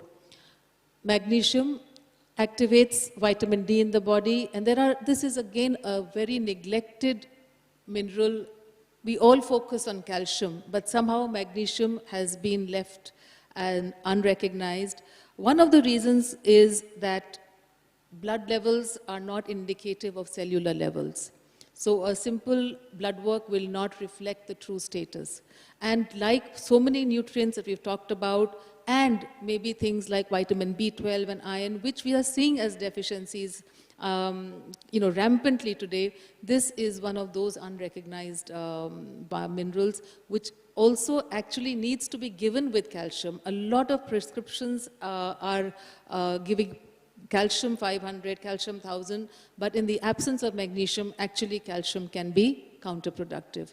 So, and the signs and symptoms of magnesium are deficiency are very common, and magnesium is basically, again, one of those the absorption, it's a malabsorbed vitamin like the others we've spoken about, despite good diet. So it's difficult to document the deficiency, but we know in clinical practice it is critical, and it has over 300 functions in the body, including very important for diabetes management and obesity. So people who complain of constipation, for stress, of aches and pains, headaches, very commonly get better just by giving magnesium supplements in combination with calcium. And they have to be given, like a ratio of calcium to magnesium should be 2:1. So a low magnesium can lead to cytokine storm, during which the body attacks its own cells and tissues instead of fighting the infection. This creates inflammation, cells and tissue damage, narrowed blood vessels and blood clots. And there are studies to document the issue, this whole area. So I'm not going to spend more time talking about it.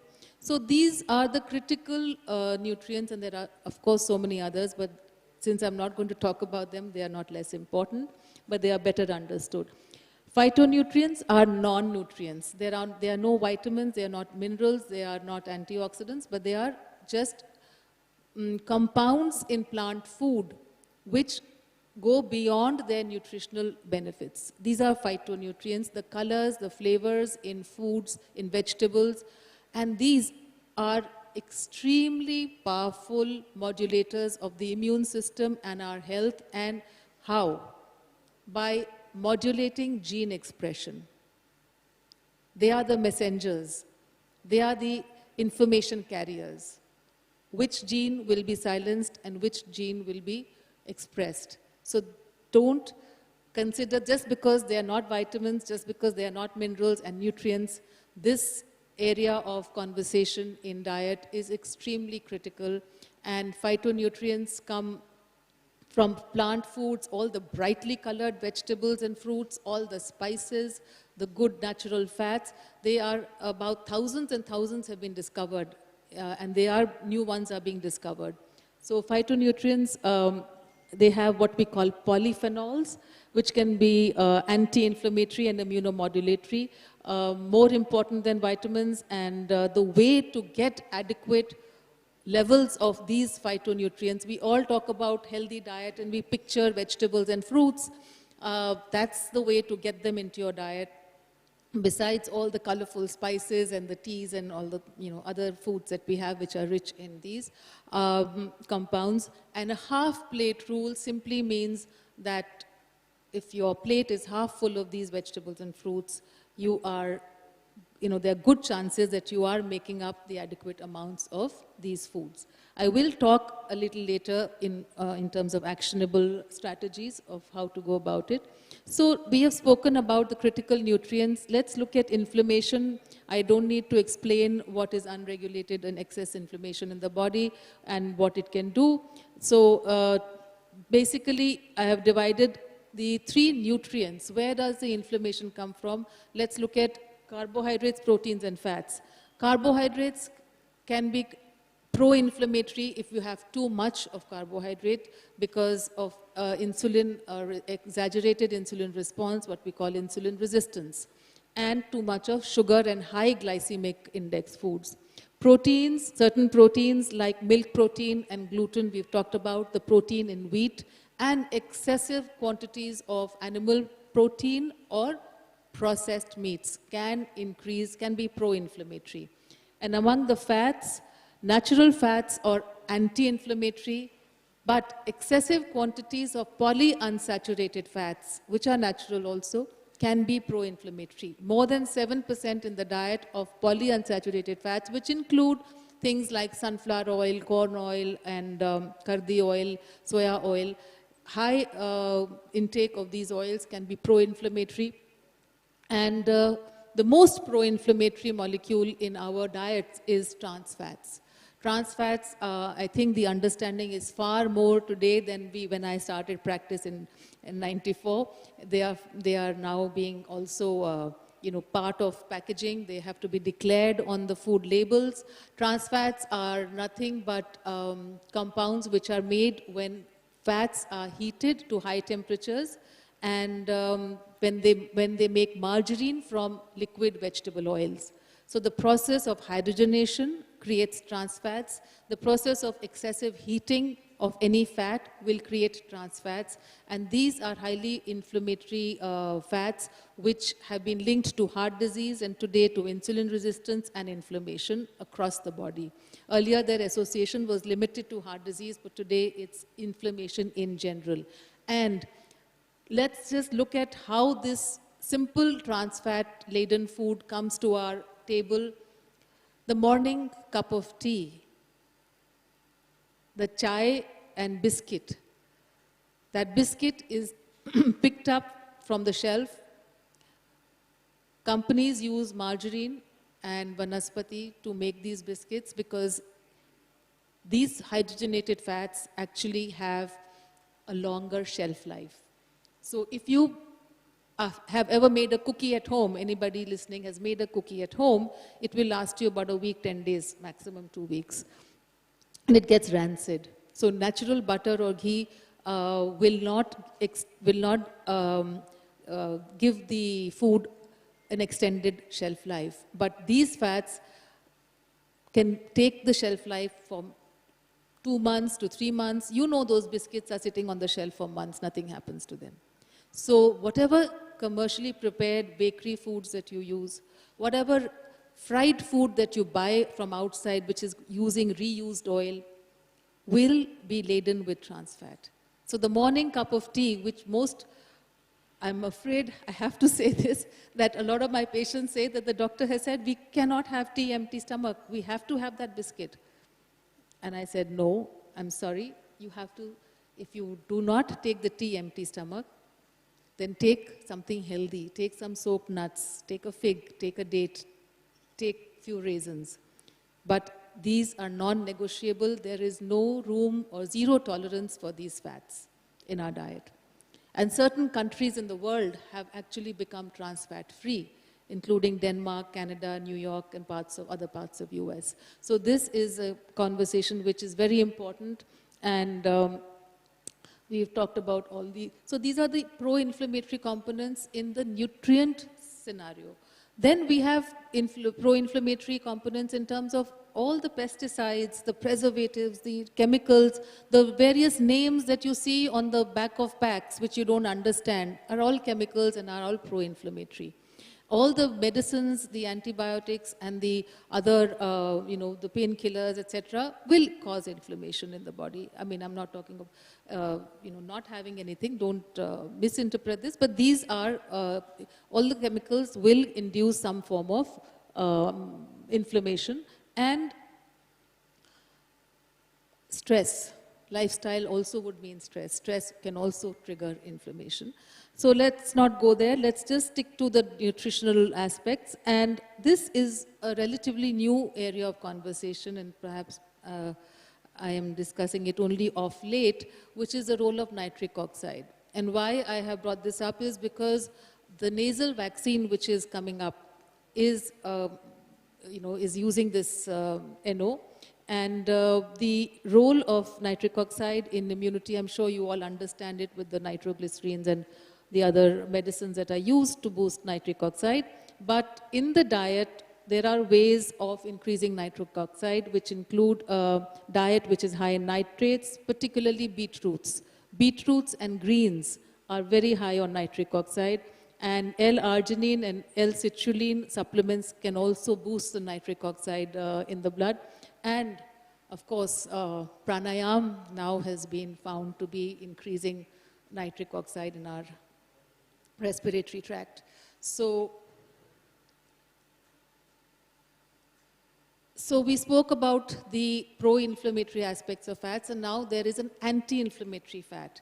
This, I'm sure, today also has assumed importance, and people are aware of this omega-3, the fish oil capsules, etc., etc. So it is one of the most powerful anti-inflammatory component of our diets.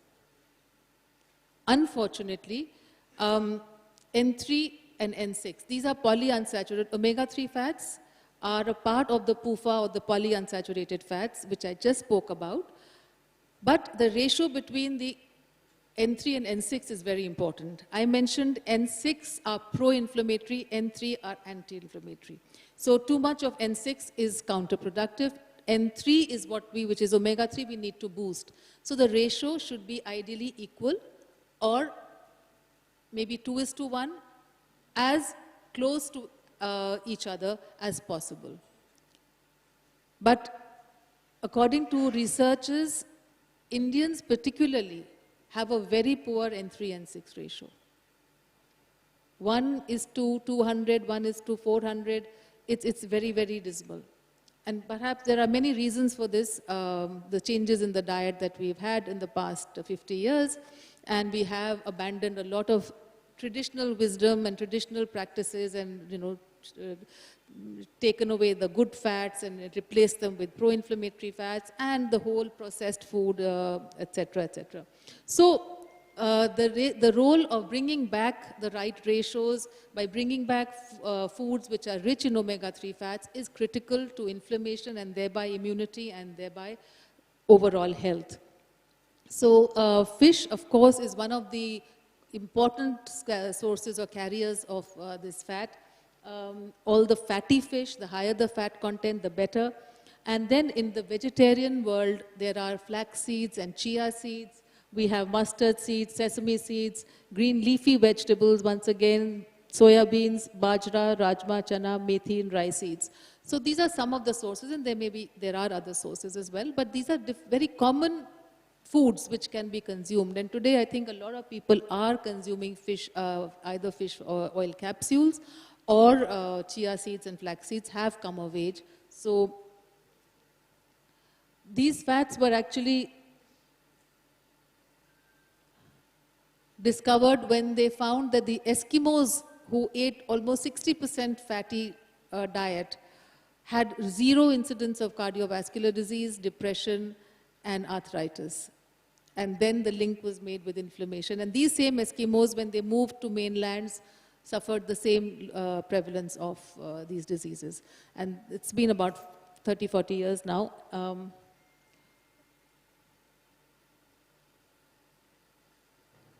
So just a list of certain anti-inflammatory foods: cold-pressed oils, extra virgin coconut oil, extra virgin olive oil, sesame oil, mustard oil. Mustard is loaded with omega-3. We run after the olive oil, of course it's wonderful, but our own mustard oil also has good percentage of monounsaturated fat, which is very healthy, and loaded with the omega-3 fats. Turmeric, ginger, spices, giloy, aloe vera, probiotics, prebiotics, and postbiotics. Boswellia serrata is a herb, teas, flavonoids, and phytochemicals. I just mentioned all the vegetables and fruits and the polyphenols. These are all anti-inflammatory foods. And now let's begin our conversation on gut health. And that's where inflammation actually begins. It begins with dysbiosis, and we are understanding the role of the gut in our overall health and well-being today, scientifically. But Hippocrates probably knew it 2,500 years ago. 2,500 years ago, a man said all diseases begin in the gut, but we didn't understand it. We still did our practice. If the virus is in the lung, we just focused on the lung. But the battle actually is beginning in the gut. It sounds strange to a medical practitioner, but it's a fact. Whether it's asthma, whether it's any kind of respiratory disease, an allergy, brain disease, depression, today we can link it all with the gut. And that is what I'm going to just explain how. Let's look at the immune system. The largest immune organ is the gut. Gut-associated lymphoid tissue is where it's all happening. And the gut is the largest immune organ called gut-associated lymphoid tissue and produces more antibodies than any other tissue in the body, the B and T lymphocytes. And therefore, if what we eat is wrong for the gut, it is surely wrong for our immunity. Professor Sarkis Marzmania, professor of microbiology at Caltech in California, has studied the effect of gut microbes on health for more than a decade, and he points out that the balance of different bacterial species in the gut can influence whether the immune system becomes activated or not. And the balance of the gut microbiome is critical, and we call it dysbiosis. Dysbiosis is a shift between the balance of the healthy and the unhealthy bacteria, and that is squarely responsible for literally deciding who we are, whether we are healthy or unhealthy. And it's interesting that while there are so many genes, we have so many million genes in our body, the gut microbiome also has its own set of genes, which are 150 times more genes. The gut microbiome consists of 150 times more genes that together possess 10 trillion microorganism inhabitants than that of the human genome, and thus should be considered an organ in itself. And it is this orchestra which is played between the microbiome genes and the host genes which determines our state of health. So it's pretty complex, but what is changing, what is causing this imbalance is this dysbiosis, and there are two aspects to the gut. One is the microflora, and one is the membrane integrity, the intestinal permeability, which is also known as the leaky gut. Increased intestinal permeability is also called the leaky gut and can lead to inflammation and food sensitivities as we see it today. Many, many foods, many chemicals, all of these are crossing over a leaky gut and causing reactions in various ways depending on our genes, whatever we are vulnerable to. So if the inflammation is happening in the thyroid gland and the antibodies are affecting the thyroid gland, we're getting a thyroid problem. If it's happening in the joints, it's happening in form of arthritis, brain disease, depression, dementia, attention problems, you name it, and it's all happening via the leaky gut. So inflammation of the gut causing the leaky gut, and the inflammation starts with dysbiosis. We are changing, the minute we put something that these little microorganisms or bugs don't like, be it even the so-called healthy low-cal sweetener. Oh, I'm not going to have sugar, I'm going to have XYZ, the chemical. I never believed when my patient said, after a Diet Coke, our sugars go up. I said, it's not possible, 0 calories, 0 carbohydrates. This was 15 years ago. I would challenge these patients. I said, not possible, you are doing something else which is wrong, you're not checking the sugars properly, something or the other. I never believed it. Today I understand how. Because, I'm just giving you an example of a diet soda. It's not about ABC drink. It's about the fact that it's laden with chemicals. And the gut flora does not like it. And that causes inflammation and it could increase blood sugars. And we know the researchers are supporting that. So whatever chemicals you put in, even if there are these pharmacological drugs, they don't like it. So it's very important to protect the gut from toxins by taking the precautions, by supporting the gut. If you have to give a pharmacological drug, give probiotics. Have a gut-friendly diet, gut-healing diet. Have a protocol for that. This time, I think, during the COVID time, I have seen many prescriptions coming up with probiotics. But the connections have to be made first, that how will my cough and my lungs get better if I take probiotics? Because I told a friend of mine who's a medical practitioner, I said, your daughter is getting into repeated UTIs and repeated rounds of antibiotics for 1 year. Please give her probiotics. She says, no, she's taking injectables. How does it matter? That just told me that they don't get the connections. It's all the immunity is in the gut. We need to support every toxic food that we take, which is not gut-friendly or microbiome-friendly, needs to be supported with other strategies. So I'm not going to explain this. You understand the tight junctions. The cells, the intestinal barrier, are tightly joined, and once there is a protein called zonulin, which increases the distance between the cells and causes this porosity and permeability, which can lead to right from deficiencies, from dysbiosis, deficiencies, disorders, and diseases. That's the way it flows. And, everything can be linked here. And we see that once we work on these things, we are able to also understand why widespread deficiencies of micronutrients are being experienced by people who are eating sufficient food. It's a question of malabsorption and the leaky gut. So it opens up a whole area of conversation. This is about insulin. So inflammation and insulin. Remember, these two words are the critical things that are takeaways from what my session is about. Insulin means insulin resistance. Today, metabolic syndrome and syndrome X is being understood far more than before.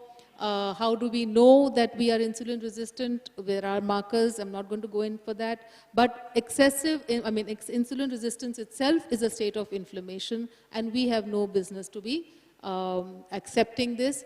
Big bellies, waist size of more than 80 centimeters for women and 90 centimeters for men will be associated with excessive abdominal fat and inflammation. and thereby all the other comorbidities which go with it. So that is the apple shape as we call it. And this is a very important goal, along with maintaining the right BMI, which is less than 23. So when I say this practically, it means all the sugars and the grain-centric diet that we have. And I'll just give you a few strategies as we end the session on how to manage your diet. And this, of course, I've just mentioned to you about the life course issue, determining our immune system. So right from the nutritional status of the pregnant mother, pre-pregnancy to during pregnancy to post-pregnancy, breastfeeding and lactation, all those issues are important, and the first 1,000 days are critical for development of the innate immune system. So just 3-step formula on how to manage food on a practical level. Instead of being a grain-centric diet, which we all have, we first have the rice and the rotis, make it protein-centric. Because in any case, grains are carbohydrate-rich, which will cause insulin resistance because of inadequate physical activity in our lifestyles today. So we don't need that kind of an approach. We need to look at our proteins. So start filling up your diet, your plate with the proteins, and pair them with vegetables. So whenever you take either dal or fish or a chicken or egg or whatever, ensure that there is some amount of vegetable with it. So proteins and the protective foods, these include all the vegetables, raw and cooked. Raw have their own advantages if your digestion permits. Things like sprouts, nuts, and fruits.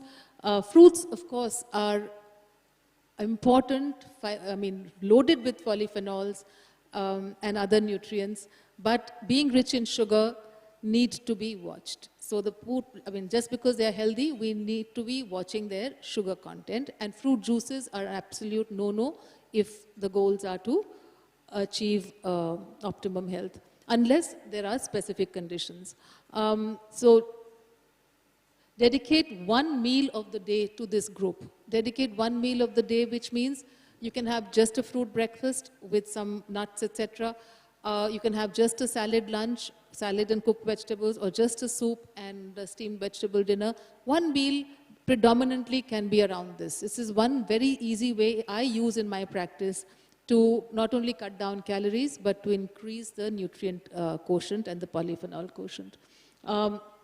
Live foods, which means prana foods, which are sprouts. The difference between a dal and a sprout. Sprout is a live food, it has enzymes. Vegetables and fruits have live. Plus, we have the probiotic foods. Probiotic foods, there's a lot of conversation, and a lot of people end up taking dahi as a probiotic. Well, it's really not a probiotic technically by the textbook definition. Unless you're buying a commercial probiotic dahi. But in general, it is more of a postbiotic, which means it has the metabolites of fermentation. So that is, fermented foods are also good for the gut. Prebiotics are also good for the gut, which are food for the gut flora. Prebiotics are fiber-rich foods and indigestible starches, which the body, the gut microbiome uses to produce good bacteria. So we need probiotics, prebiotics, and postbiotics. And we can get them very easily through simple things in our diets. And even pickling and these are part of our tradition, pickles, etc. The kanjis, all the fermented foods, even we have these South Indian preparations which are fermented. So they all provide the benefit of these improving gut flora. Protective foods, of course, I've already spoken a lot about them, so I'm not going to. The plan. The third P is planning and mindfulness in food. We have to apply our minds. We can't take our food for granted. We have to plan our day with meetings and our entire schedule. We also have to think of what we are carrying with us, what we are going to get, where we will be, etc., etc. So put your mind in your food. You cannot ignore this as jo mil gaya kha liya, or then complain that I can't manage my diet. So it's very important. Sometimes writing a food diary helps you to understand where you are headed. It's a very powerful tool. So planning Not only that, planning your cereal intake. I said be protein centric, but cereals are also important. Grains are also part of our diets. So which grain you are going to have, if you're sensitive, if some grains are bothering you, you have wheat sensitivity, or you get bloated with certain grains, put them out and see. So plan your grain intake according to your requirements. Plan what time you're going to have a grain. Again, this is something which as practitioners of nutrition, we were just told a calorie is a calorie in the morning and in the evening. Today we know that's not true. There is a circadian rhythm, and according to that, there is a body clock, and we really must not load our systems with food beyond 7 o'clock around the sun, the way the sun works. The cycle of the sun and the body clock should be in sync with each other. So eating grains late at night is completely not the right thing to do. As an exception, yes, but not as a rule. Make these little changes. Finish your dinner or finish your grain intake at least by 7 o'clock. And whether you want to have grain once, twice, or thrice, that also can be decided. You don't need to have grains 3 times. According to one of the shlokas, they say, Ek kal bhoji is a yogi, Dvikal bhoji is a bhogi, Trikal bhoji is a bhogi, is a rogi. So basically a yogi and a bhogi, yogi, bhogi and a rogi. That means people who are eating 3 meals a day could be falling sick. So this is according to the Chakra Samhita. Also, the man who has digestive problems must not eat grain twice. I can't tell you the Sanskrit part of it, but I'm giving you the interpretation. The man who has a digestive problem must not eat grain twice, and the man who wants to have a long life must finish his grain intake by sunset. So again, in collaboration with our science. So this is all a part of planning. So plan your supplements, plan your exercise, and practice the principles of healthy eating.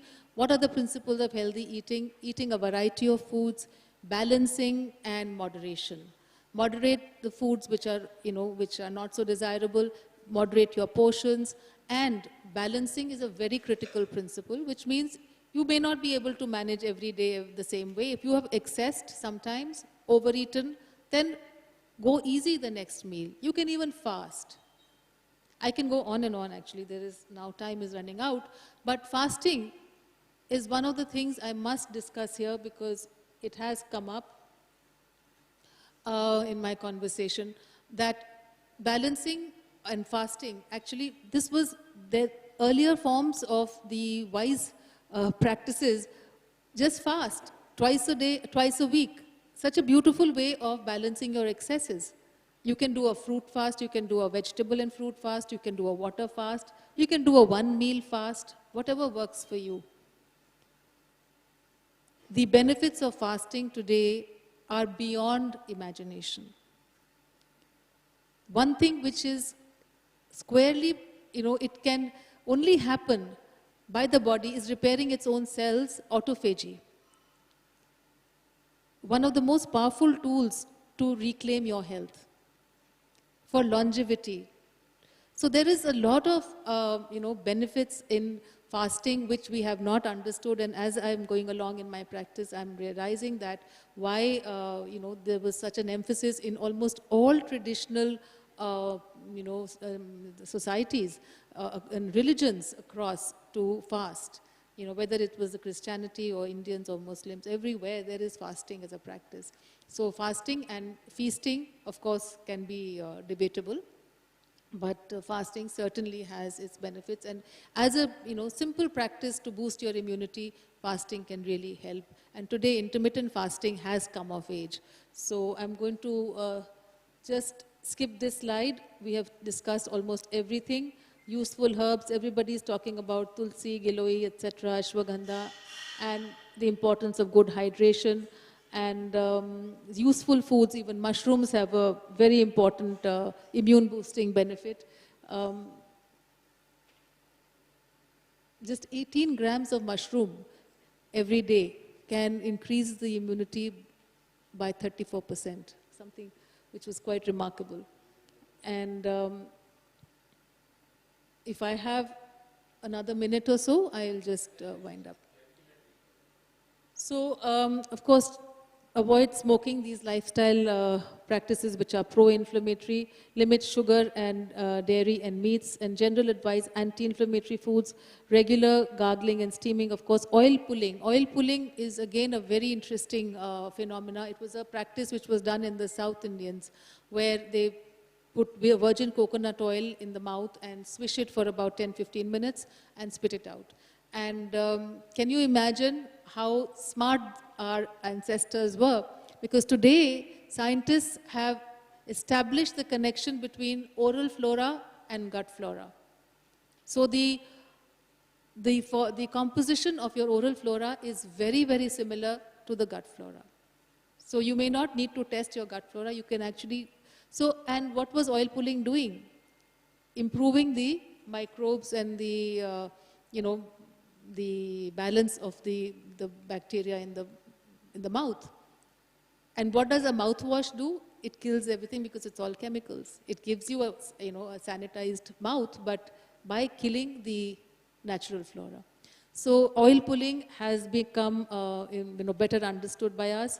Modest exercise, yoga, meditation, prayers, and positivity, and follow, of course, all the advisories. And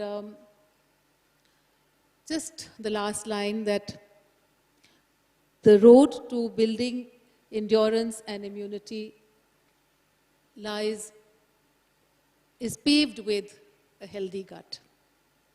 So with that, I will stop now and leave it. I think I've spoken a lot and tried to make it very, very comprehensive, but if there are questions and any clarifications, I'll be happy to take them on.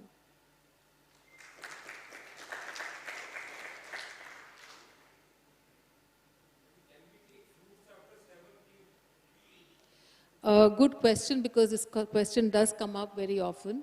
And if you had asked me this question at 15 years ago, I would say take a fruit any time, it doesn't matter.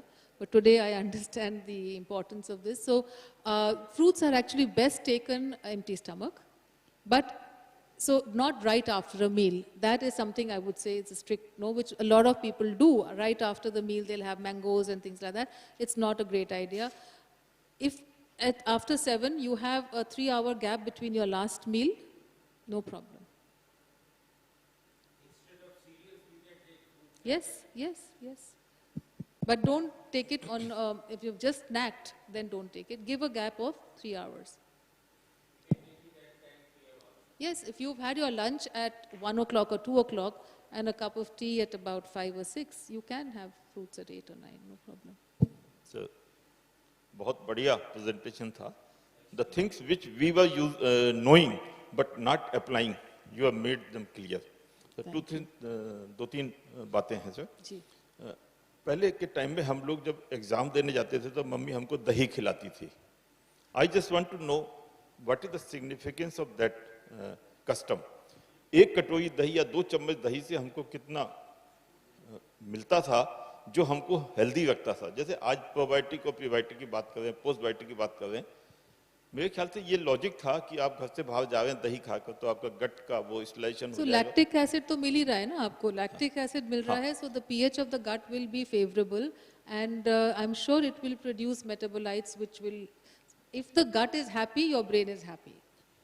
So we have always believed that this is where the brain is and we know it is, but today we can also say there's a second brain here, and scientists are now calling the gut the second brain.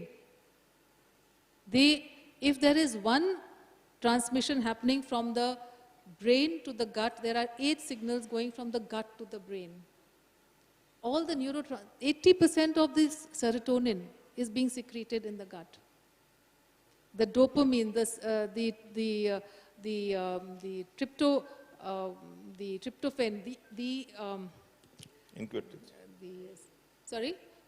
No, so basically what I'm saying is the happiness hormones, they are here. Only 5% melatonin. We believed melatonin was secreted by the pineal gland, but it's only 4 or 5% which is coming from there. The rest is in the gut.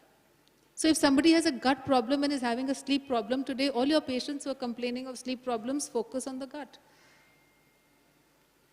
So, and I am doing this in clinical practice. So I'm sure that he did something favorable to the gut which made the connection between better concentration, better performance, etc., etc. So, आपने गेहूं की बात की sir, जी. कि हमारे ancestors तो गेहूं खाते थे, क्या गेहूं में जो आजकल पेस्टिसाइड आ रहा है वो ज्यादा नुकसान कर रहा है या wheat itself is making harm? Number 1 point, that is very important. जी. दूसरा सर, जो हमारे एंसेस्टर्स की डाइट पैटर्न था, जो आज आपने बताया सर, सर्दियों में बाजरे की रोटी खाते थे, गर्मी में सत्तू पीते थे, मिक्स डाइट, वेरी डाइट, वो ज्यादा यूजफुल थी, जिसको आज हम फॉरगेट कर गए कि सब पिज्जा, पास्ता और जंक फूड में चले गए. तो इन दोनों के बीच में बैलेंस कैसे बनाया जाएगा? जी. Got your questions, and they are very good questions which will help put a perspective to what I said about wheat sensitivity.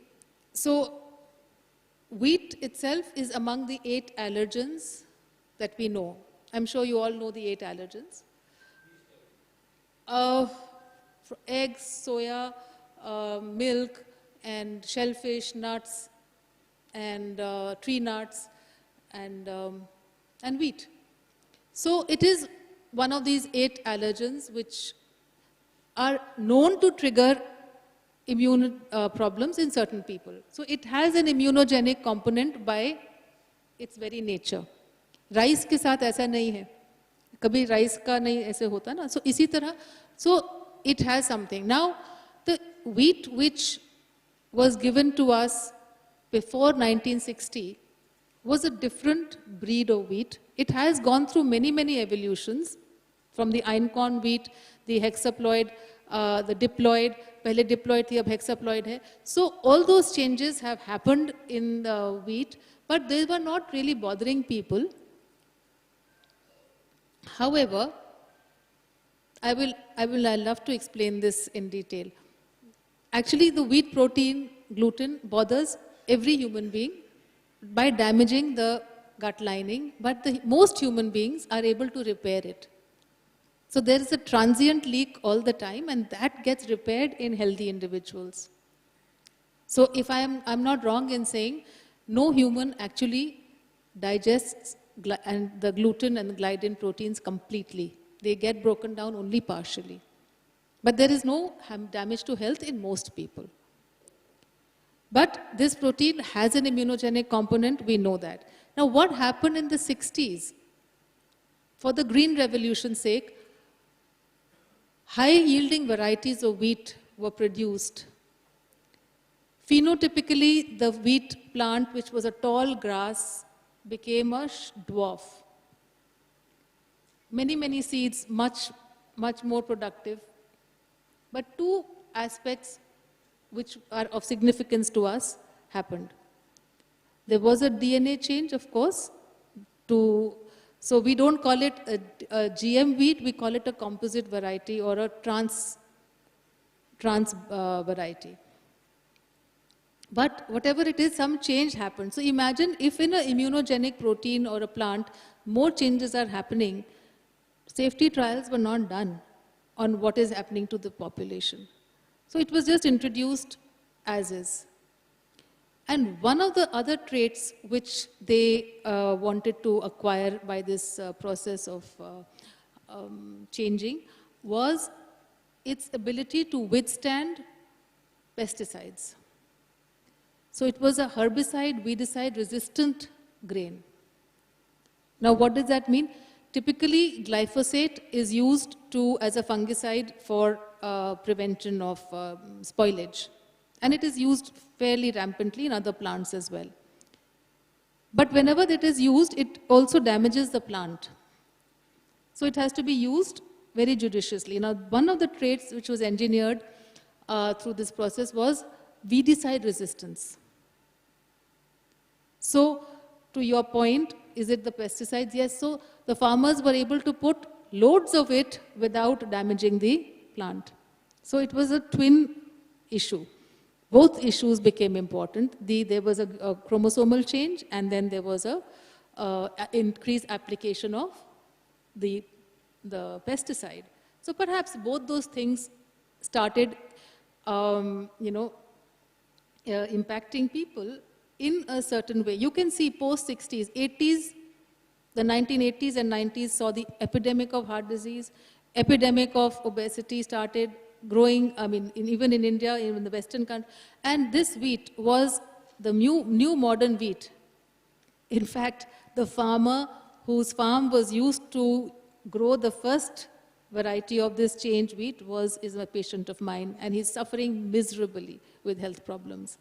And he gave me the whole gyan on the fact that how the government actually disallowed local desi wheat from being given in ration shops, and only imported American wheat, which was the same variety, was being allowed to use in the ration shops. So somewhere these changes happened in the food supply. So mothers, now I told you something about placental crossovers. Why I brought this up was, these antibodies, if the mother is making antibodies, it's immunogenic to the mother, and if she's making antibodies against this protein, these are crossing over the placenta and being given to the baby even before birth. Now you can join the dots. Why we are seeing an epidemic, again I'm using the word epidemic, literally, because this is going to become autoimmune problems, and autism, a neurodevelopmental disorder, is becoming grave, it's scary. The rates are so scary. Why these kids are having problems? What wrong? There is no lack of awareness. Women, I mean, they're eating better. We have much better medical care, much better facilities. Autism has gone up from 1 in 10,000 20 years ago to 1 in 59. And it is dropping. According to the projections, it is going to be 1 in 40 in the next few years. Something which was unheard of. Who knew autism? It didn't even exist. And the diet, which is recommended for autistic children, of course it is not being used by medical practitioners, is a gluten-free, casein-free diet. It's called a GFCF diet. And I know, because I'm treating patients with autistic, spectrum disorders, and they are not being given diet. These patients are coming directly to me. The doctors are not, only a few are recognizing this importance.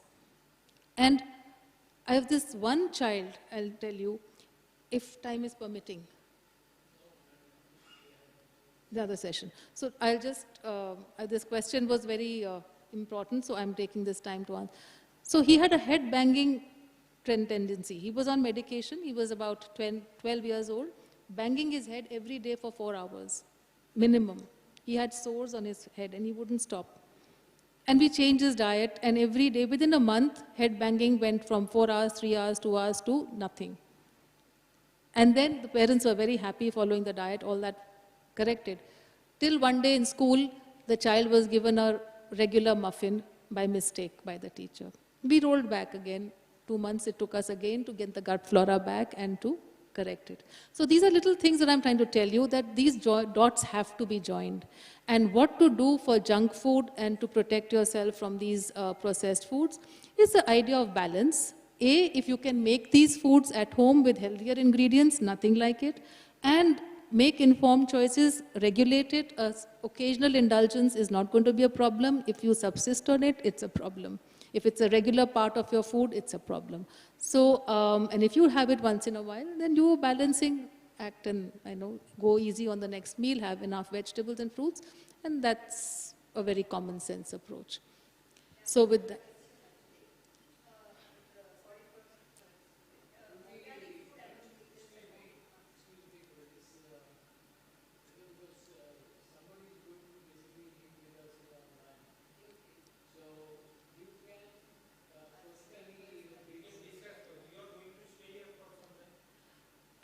I will talk to you if I can before I leave, then I'll be leaving. I'll share my contact information and you can. No, no, no, we've had a rather long session.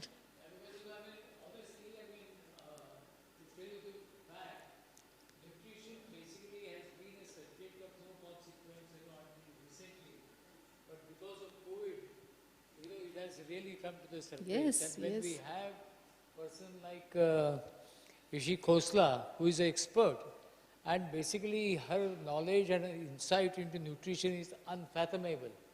I mean, the more she speaks, the more enlightened we become. And it becomes more and more interesting. So this is something like, it has no end.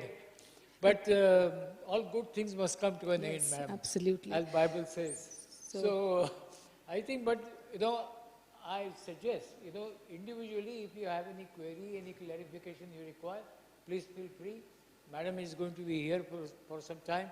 So you can just clarify your thoughts with her. I'm Thank you extremely sorry very for much this, ma'am. for being a wonderful audience. It's been a pleasure. May I request Dr. Veena Agarwal to come and felicitate Mrs. Isha Khosla. I mean, ma'am, this was a pleasure to be with you.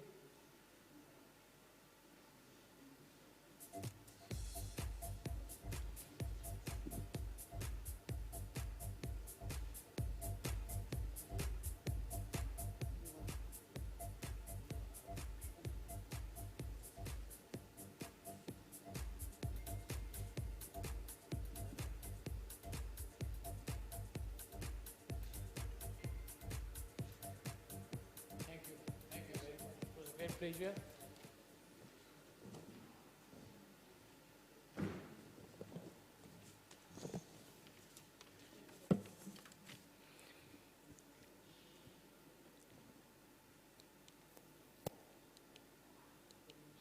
Our next session is going to be focused on vaccines. Actually, there is no gainsaying that vaccines basically is absolutely necessary, but there is a lot of enigma surrounding vaccines, and we have Dr. Shashank Joshi and Meenakshi Datta Ghosh, who will be joining us on Zoom. It is a delight for me to basically introduce you to all of you, Meenakshi Datta Ghosh. She's an independent development professional. Meenakshi Datta Ghosh specializes at the interface of the governance, public health, and public policy, and she basically is known to walk the talk. An alumnus of Pune University, Delhi University, and Harvard Kennedy School of Government, Mrs. Ghosh is the principal author of National Population Policy, India, principal author and National Action Plan for Blood Safety. Mrs. Ghosh was instrumental in introducing treatment for HIV and AIDS across India after having won for NACO the Commonwealth Association Broadcasting Award for a most unique infotainment, electronic and media campaign for sensitizing the vast millions on HIV/AIDS. She is a former Secretary, Ministry, Panchayati Raj, former Special Secretary, Ministry of Health and Family Welfare, the Government of India.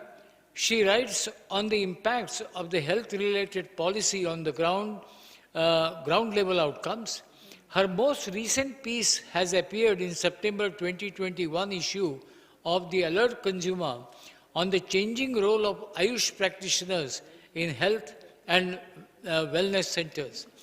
And the other speaker, the other participant in the panel is Dr. Shashank Joshi, and this session is going to be moderated by Dr. Mukesh Mehra.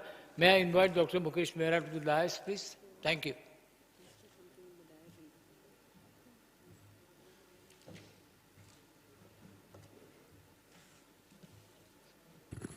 Morning, everyone. I think we are going to have a very, very important and the practical aspect of COVID times. And the most important and it is vaccination is mandatory, yet enigma surrounding it prevails. As far as our eminent speaker, eminent panelist, Dr. Shashank Joshi actually doesn't require any introduction. We all aware about his credential and his status. And Mrs. Meenakshi Datta, we are privileged to have her on our panel. Uh, so our topic is vaccination is mandatory, yet enigmas around it prevails. So we all have queries in mind regarding vaccination. We know we have the worldwide endeavor to create a safe and effective COVID-19 vaccination now bearing fruits.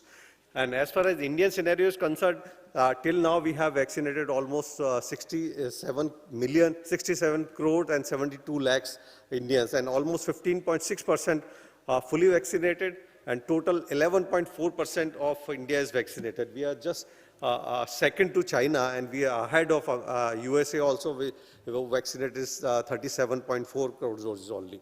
So what we have some questions. So I'll start with Dr. Shashank Joshi. Dr. Shashank, are you online? Dr. Shashank?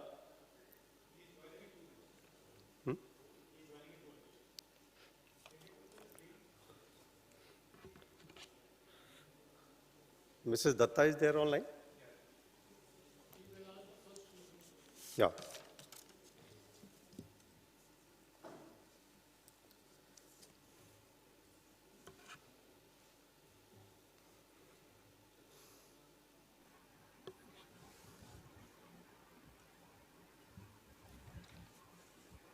Good morning, Mrs. Datta. Welcome. Thank you. Yeah. Yeah. So should we start, ma'am? Yes. Are you ready? Yes, we can start. But I'm not seeing the full screen, whereas I'm there. I don't know whether.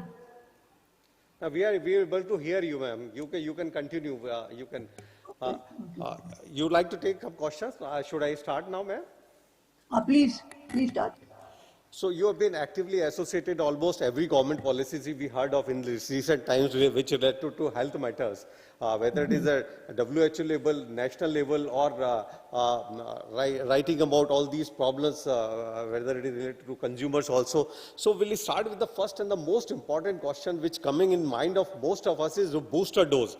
Does this booster dose for all or for a select group of patients during this COVID time? Because we know the frequency with which the vaccination has been done, although because of the number of people, the huge population, so we still lacking as far as targets are concerned, although we are second in world.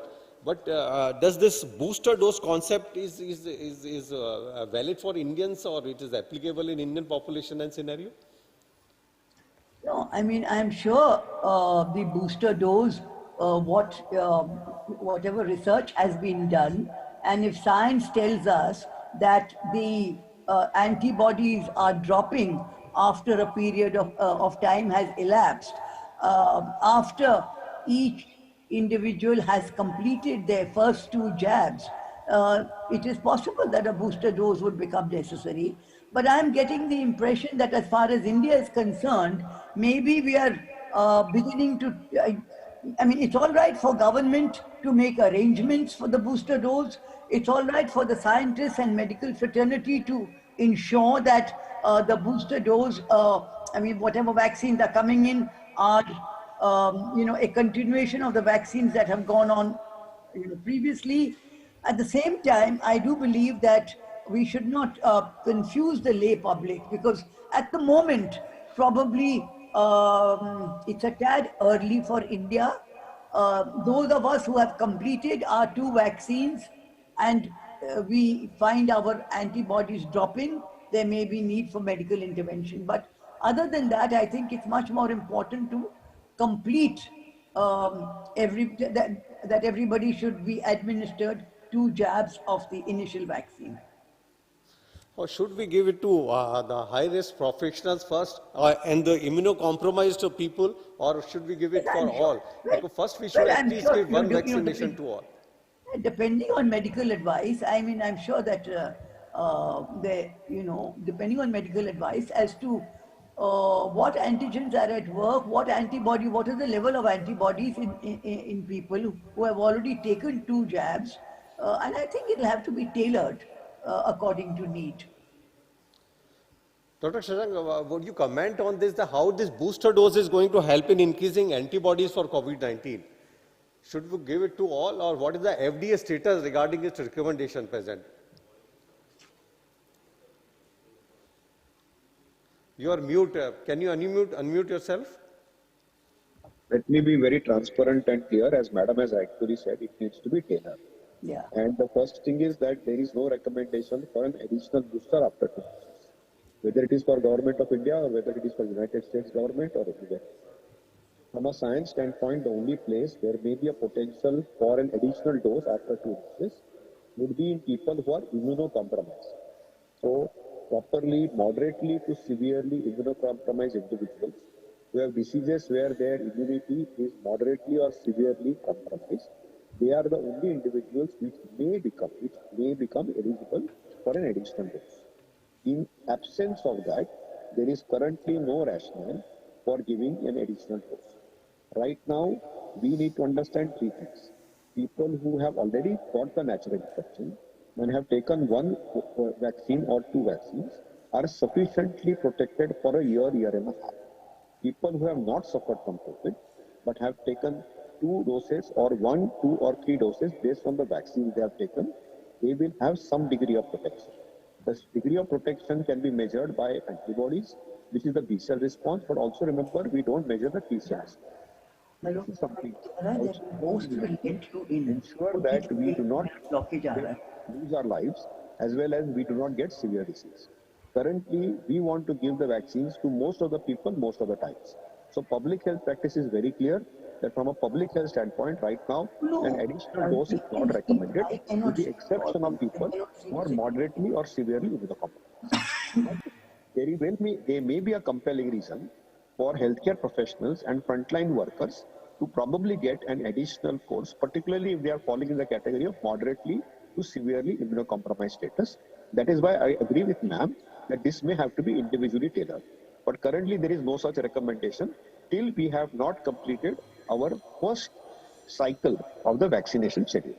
So that's where first we should vaccinate maximum population and then only we go and wait for any full-fledged policy coming from government or from FDA or some WHO recommendations.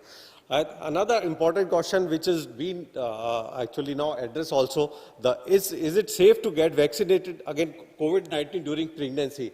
Is there any special suggestion in the can give in the first trimester also, or we have to wait for initial first trimester to go off and then we give, or at any stage we can give it safely, or any specific vaccination, because we have so many varieties of vaccinations would you recommend? Whether you would like to have some non-replicating type or some nucleotide or RNA based, which vaccine is relatively safe and can be given? Yeah, is that for me? Yes. Vaccination in pregnancy, ma'am. Yes. Well, from the literature and from the advice of the medical fraternity across the globe, it does appear that vaccines are safe during pregnancy. However, I do not know if the level of research is sufficient. If one had one's own daughter or daughter-in-law pregnant, one would hesitate till one is fully assured by the medical fraternity. And I would be happy if Dr. Shashank Joshi would look into this question. But the thing is that, we have, shall we say, 27 million pregnancies per annum in India. So, that is definitely one very large segment of the population whom we need to assure that it would be sufficiently safe. And in other words, they may be intending to take the vaccine.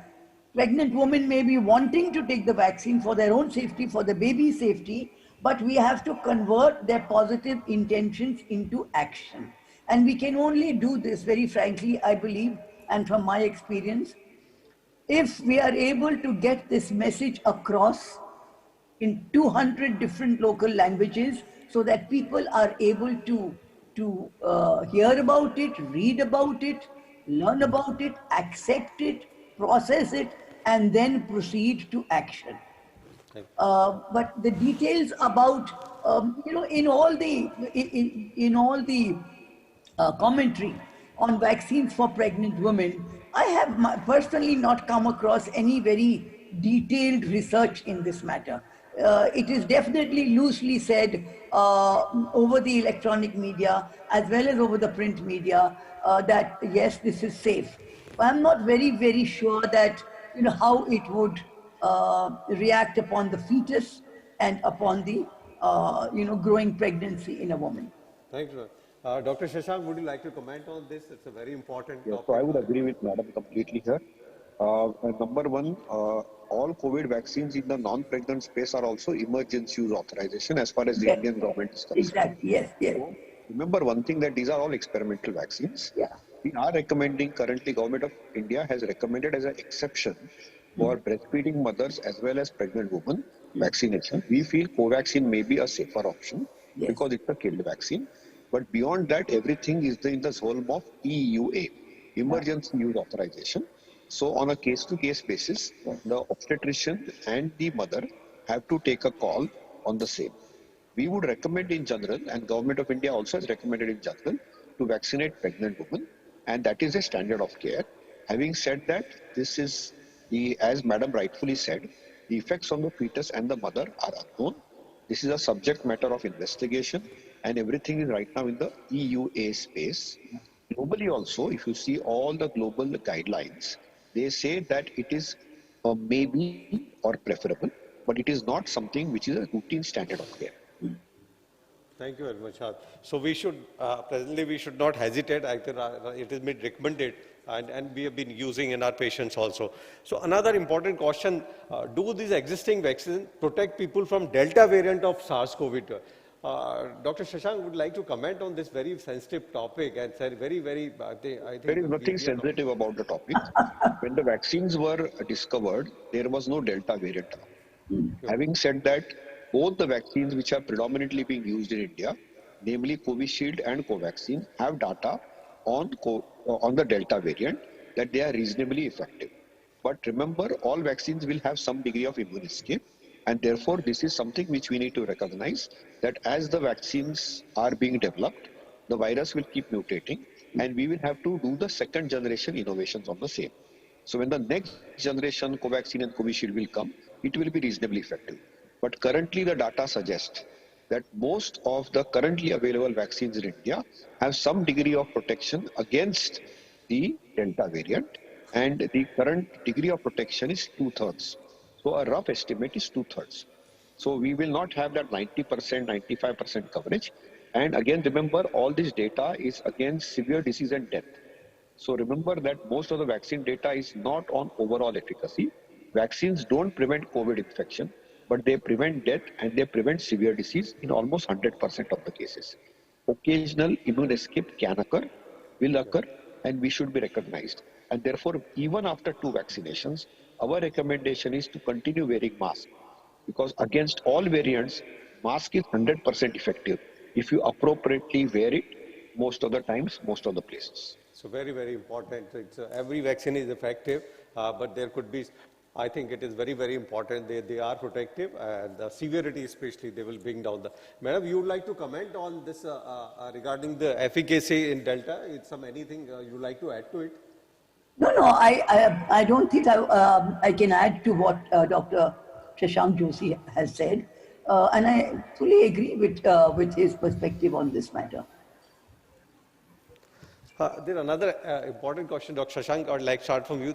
Is second mRNA vaccine dose safe even after an allergic response to first dose? It has been raised at many times that this second mRNA vaccine dose, should we take it or don't take it after first dose allergic reaction? So currently we don't have any mRNA vaccine available in India. No. Though the DCG has approved the Moderna vaccine because of the cold chain issues. And if you are allergic to a particular vaccine in the first dose, I would not give it for the second dose. I will use another alternative vaccine.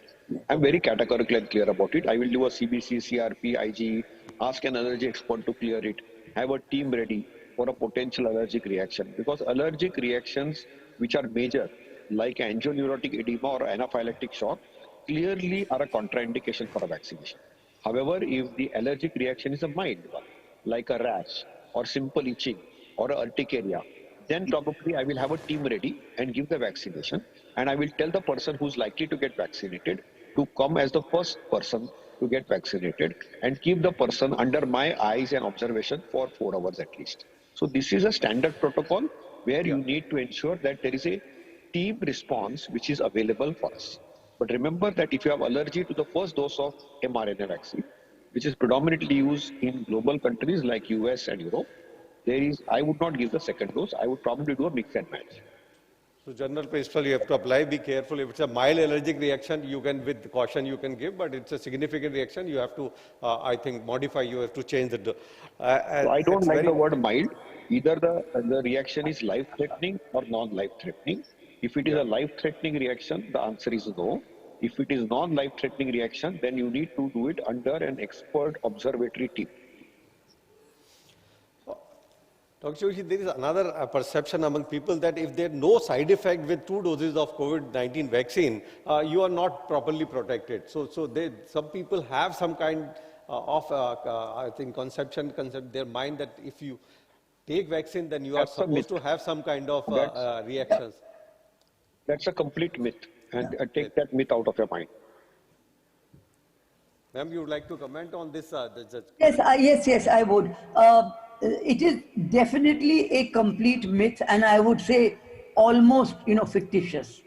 However, I do wish to add that I am not surprised that these kinds of fictitious myths are prevalent, and we know they are. Otherwise, we would not be talking about vaccine hesitancy this morning. The fact of the matter is that the onus is upon the state, whether it's the central government or the state government, to actually blow these myths up. You have to be able to reach virtually household levels, and not with just one, global mass campaign where something is being said in America and Russia, and we hope you have heard about it, and so therefore please come and take the vaccine. No, I'm sorry, it doesn't work like that. Ultimately, we have to convert hesitancy into a more positive attitude, and then we have to convert those positive attitudes into positive action. So these myths have to be written about in the local languages, and people have to read about them, and then they will be convinced that in fact they were being misguided. Dr. Joshi, there is another caution which is recently in limelight regarding a mixing vaccines. There is a cocktail of vaccines. So what is your say on this? Because it has been a topic of discussion at all forums. Even the married countries, they have approved also, and they are practicing also. What is your take on that? So let me be very categorical on this. No country has approved mix and match, number one. Number two, this is a research mode. So the heterologous mixing may improve overall immunity and antibody response, but no country has improved mixing and matching. It is based on the need and the ask. So if the need and the ask is there is a mismatch, and if there is a supply issue, then some countries like Spain and United Kingdom have used a mix and match strategy based on the waves which came in using public health strategy and yardsticks. And they have done some research on it. Currently, no country recommends mixing and matching in any form. That's number one. And number two, Indian government is doing currently some ongoing study on mix and match strategy, but it is purely the realm of public health to decide a mix and match strategy. Currently, no FDA on planet Earth approves any mix and match strategy. It is in the research realm and research zone. Yeah, thank you. Datta, I would like to ask you a question regarding herd immunity. Is this a Delta variant of SARS-CoV made this very difficult for us to achieve this target of herd immunity? So it will be difficult actually in the process of getting herd immunity. Well, let us divorce the two issues. One is herd immunity per se, and the other is the Delta variant. I don't know that we need to link the two issues. We are looking for herd immunity, and the research indicates that anywhere between 65% and 75% of the population covered should enable a country to move towards herd immunity. For a country like India, I'm sure it should be 80%. So that is the first thing. The second thing is that what constitutes herd immunity is when we believe that the sufficient number of people, of individual entities in the population have been protected and have been adequately protected. And therefore, the probability of quick transmission is significantly reduced. Now, therefore, for herd immunity, we need to focus on getting our jabs, double jabs through for every eligible individual across the country. And for that, we need to, simply to say bombastic things, we are moving the fastest in the world, we have covered the mostest in the world. All these things don't help. We have actually to get down to work and actually to prepare a very nuanced, as I've been stressing from the beginning, a very nuanced and locally targeted campaign. It could be district level, state level certainly, then it could be district levels, and even within districts there are, 45% people who have no problem at all. They are very willing to take the vaccination. But there may be, well, maybe another, plus another 22%. But then there's still, 18 to 20% population which is in two minds. We need to reach them with comprehensive messages, with cogent messages, with messages which they can understand in their own language and they can relate to. And the other thing is that, in every community, in every subdivision of this country, in every district, people develop faith in role models, in influential voices. It need not only be a celebrity all the time. Celebrities will complement the work done by the foot soldiers. And who are your foot soldiers? Your foot soldiers are the health workers, the immediate, the doctors immediately available, the nurses and midwives immediately available. So unless these people, unless the nurses and midwives and foot soldiers are convinced, how can they convince people, living in remote hamlets? So talking of herd immunity, we need to prioritize segments of the population that continue to evince vaccine, hesitancy, and we need to reach out to them. And I don't think that the Delta variant has anything to do with this, in any significant manner. Dr. Shashank would like to comment on that. You want to add to it? Dr. Shashank, he's offline.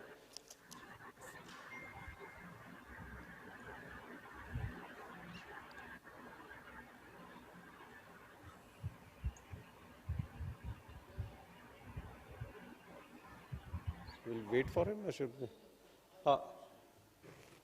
Ma'am, and another thing, shall we use the doses of vaccine as booster dose when the, it's a very rightly actually raised point, when the vast majority of people in poor country are yet to receive the first vaccine.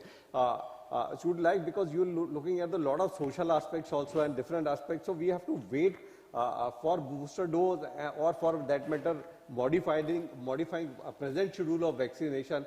First, we have to give it to everyone in our country also and the other poor countries also. I think, what is your take on that? Because you have been looking after all the social aspects also. Okay, let me begin in a somewhat different manner, at least from the way you put the question, if I may. The first and foremost thing is that vaccine acceptance or vaccine hesitancy is a global phenomenon. Okay, that's something which we need to get used to. It's nothing to do only with India. It is happening everywhere else in the world.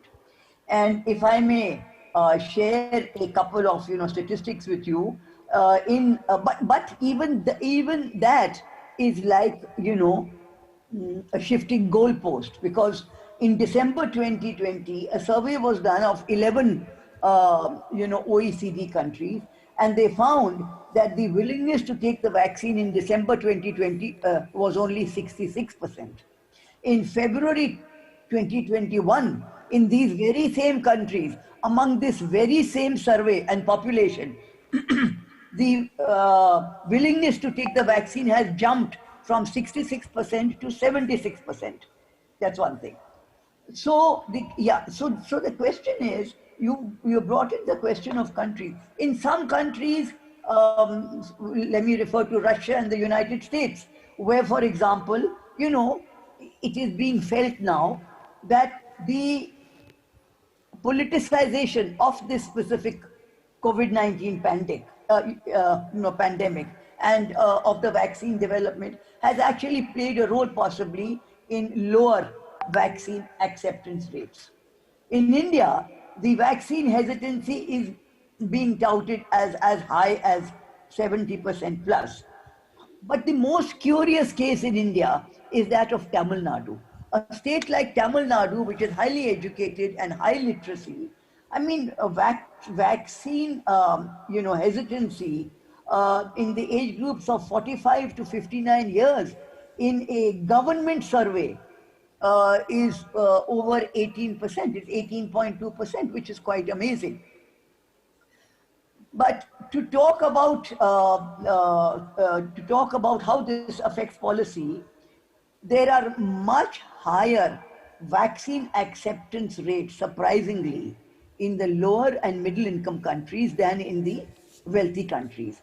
And therefore, global vaccine distribution so far, which is skewed heavily in favor of the higher income countries, now needs to be prioritized for low and middle income countries. For the simple reason, apart from anything else, the numbers here are much higher, the vaccine acceptance is much higher, and this is justified not only on health equity or vaccine equity grounds, but also it will provide much higher marginal returns on maximizing global coverage faster. Thank you. So any question from audience you want, so I can ask the expert? So if no question, yes.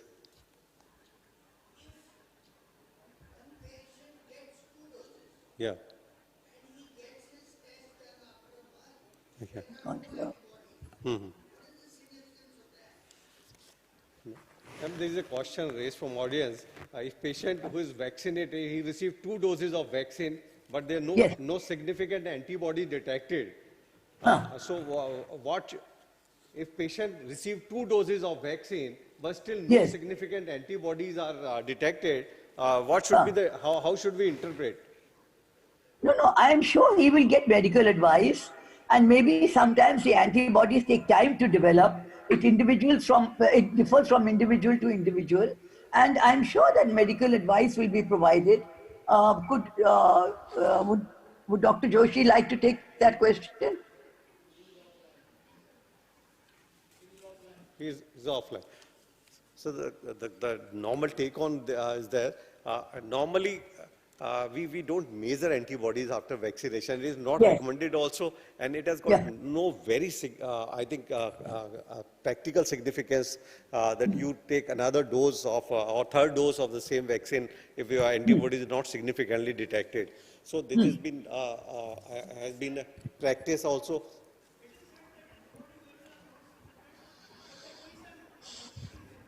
Yeah, it is. Yeah, so normally not recommended. Actually, there are no clear-cut recommendation on that, whether you go for another dose or change the vaccine. Yes.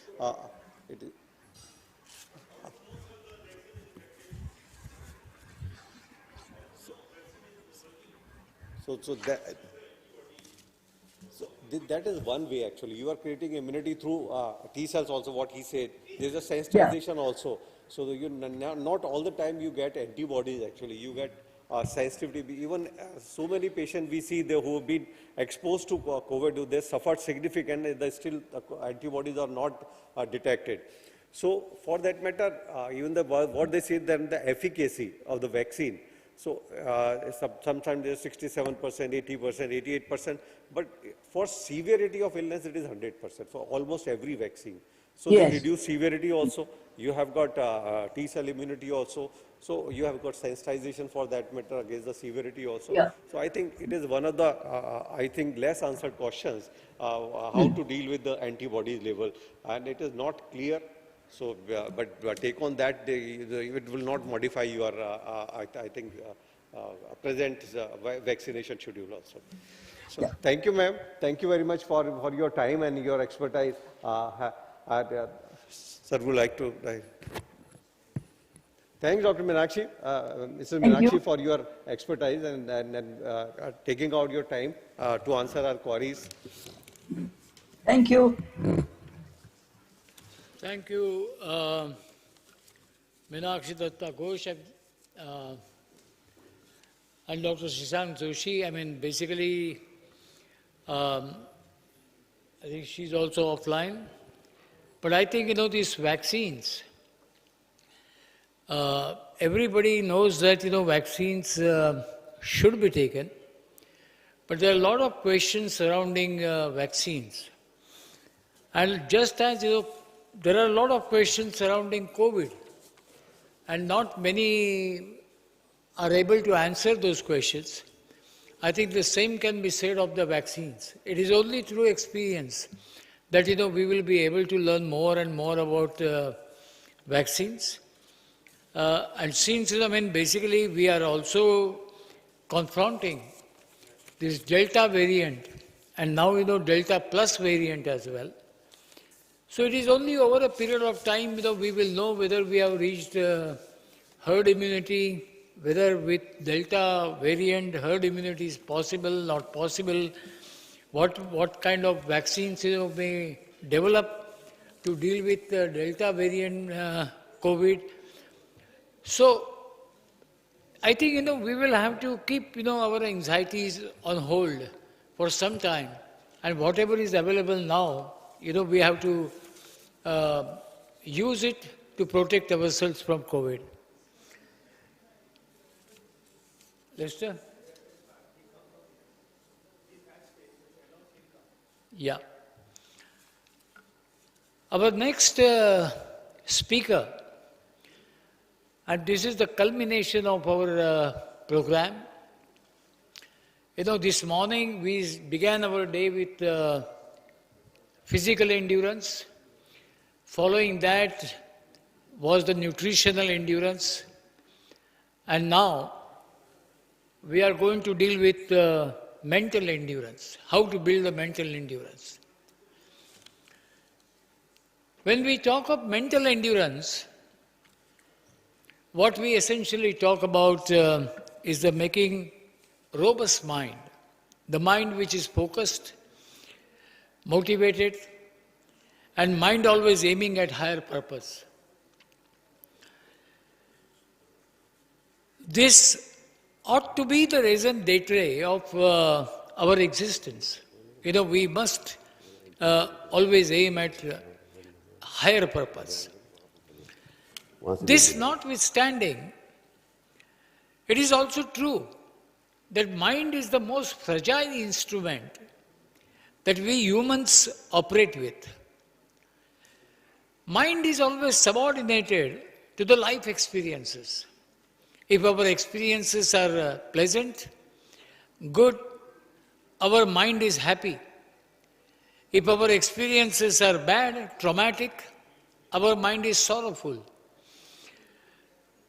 Our nature and type of life experiences dictate the nature and state of our mind. In Bhagavad Gita, in the chapter 2, Lord Krishna actually captures, this fragility of this mind and how this mind, keeps oscillating, vibrating, never stable.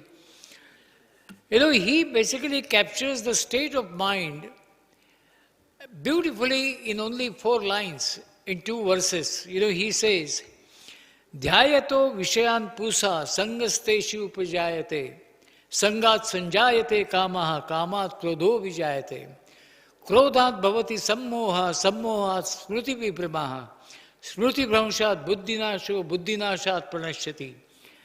So this is a very beautiful verse, this Lord Krishna, he narrated in chapter 2.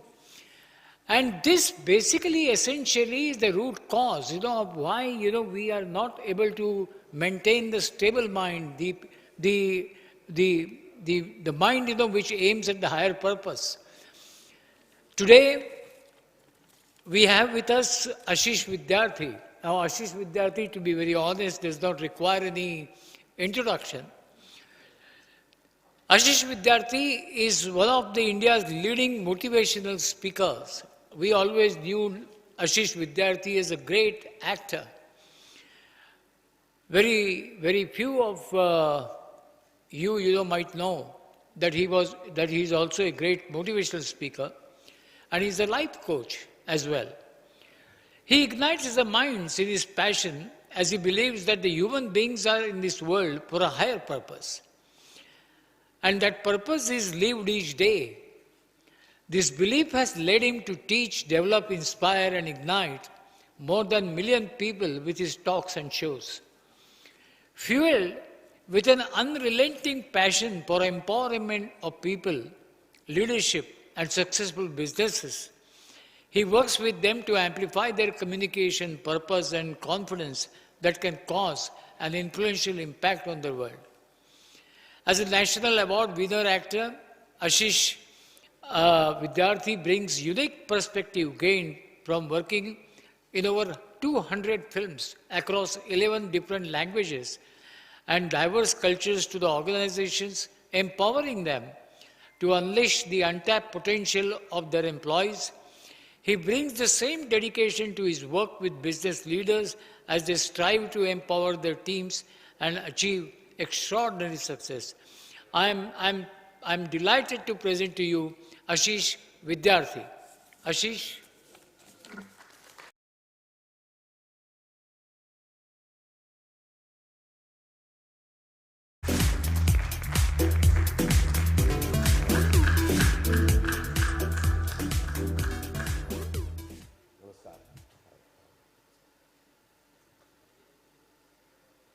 नमस्कार नमस्कार नमस्कार स्वागत है आपका नमस्कार स्वागत स्वागत स्वागत so today is अगर आप लोग चाहते हैं डिस्टेंसिंग के साथ थोड़े करीबी वाले टेबल्स पर आ सकते हैं मैं वैसे ही बहुत कम दिखता हूं दूर से मतलब मैंने चश्मा नहीं पहना तो मुझे मैं जानता हूं कुछ लोग और हैं वहां पर तो स्वागत है आप सबका वेलकम वेलकम ये लाइफ में मैंने देखा है कि कई बार हम लोग ऐसी वजह से मिलते हैं जो हम चाहते हैं कि ऐसी वजह ना ही हो लेकिन हम मिलते हैं तो आज as we are here today let's make the most of this opportunity. Just to let you know, कई बार होता है ना कुछ मैजिकल होता है. I didn't even know why I was coming. मैं एक एक्टर हूँ और मैं एक स्पीकर हूँ और मुझे लोग बुलाते हैं और मैं जाता हूँ और एक प्रोफेशनल लाइन में आप जब पहुँचते हैं कई बार पता चलता है अच्छा इसलिए जा रहा हूँ लेकिन मैं I love to curate my conversations. I love to find out why I'm there. It just so happened I was traveling, and when I came to know, probably yesterday, why I'm here. So today is very, very special for me. You all know him, right? You all know why we are here. And I knew Dr. K.K. Agarwal. I first met him. It was around 90. I was moving to Mumbai just before that, even before that, 87, 88, when my father had a heart attack. And we had taken him to Moolchand. That's when I met a dynamic human being, somebody who would come with a stethoscope and walk. And उनको अंदर ले जाओ. And there was some sensitivity about him because he knew that monies were not very easy with us. And without even explaining anything, I think he chose to put us in rooms which were either less expensive, but he was there. And then the post-operative care, and at that point itself I remembered one term, non-invasive cardiac therapy. It was the first time that I had heard of it then. But it has stayed with me. Not only has that stayed with me, also what has stayed with me is his belief in humanity. Over the years we have kept meeting, but I'll never ever forget that one instance, which probably very few of you know, that repeated times my father and later my mother suffered cardiac issues, and then they were taken to Mulchand. Many a times I would reach from Bombay a day later or a few hours later. One day I remember I was in the drama school there, still in Mumbai, in Delhi, and as we wheeled in, Baba had a cardiac thing. He was gasping, and Dr. Saab asked somebody to give that particular thing. Yep. And as that was happening, I was looking at him, and I was beyond fear. And each one of us, when we are fearful, we have different ways of relating to it. So as that was happening, my dear father was in that condition. I switched myself off, and I was doing at that point at the drama school a play called Father by August Strindberg. And in that play, I was to die of a heart attack.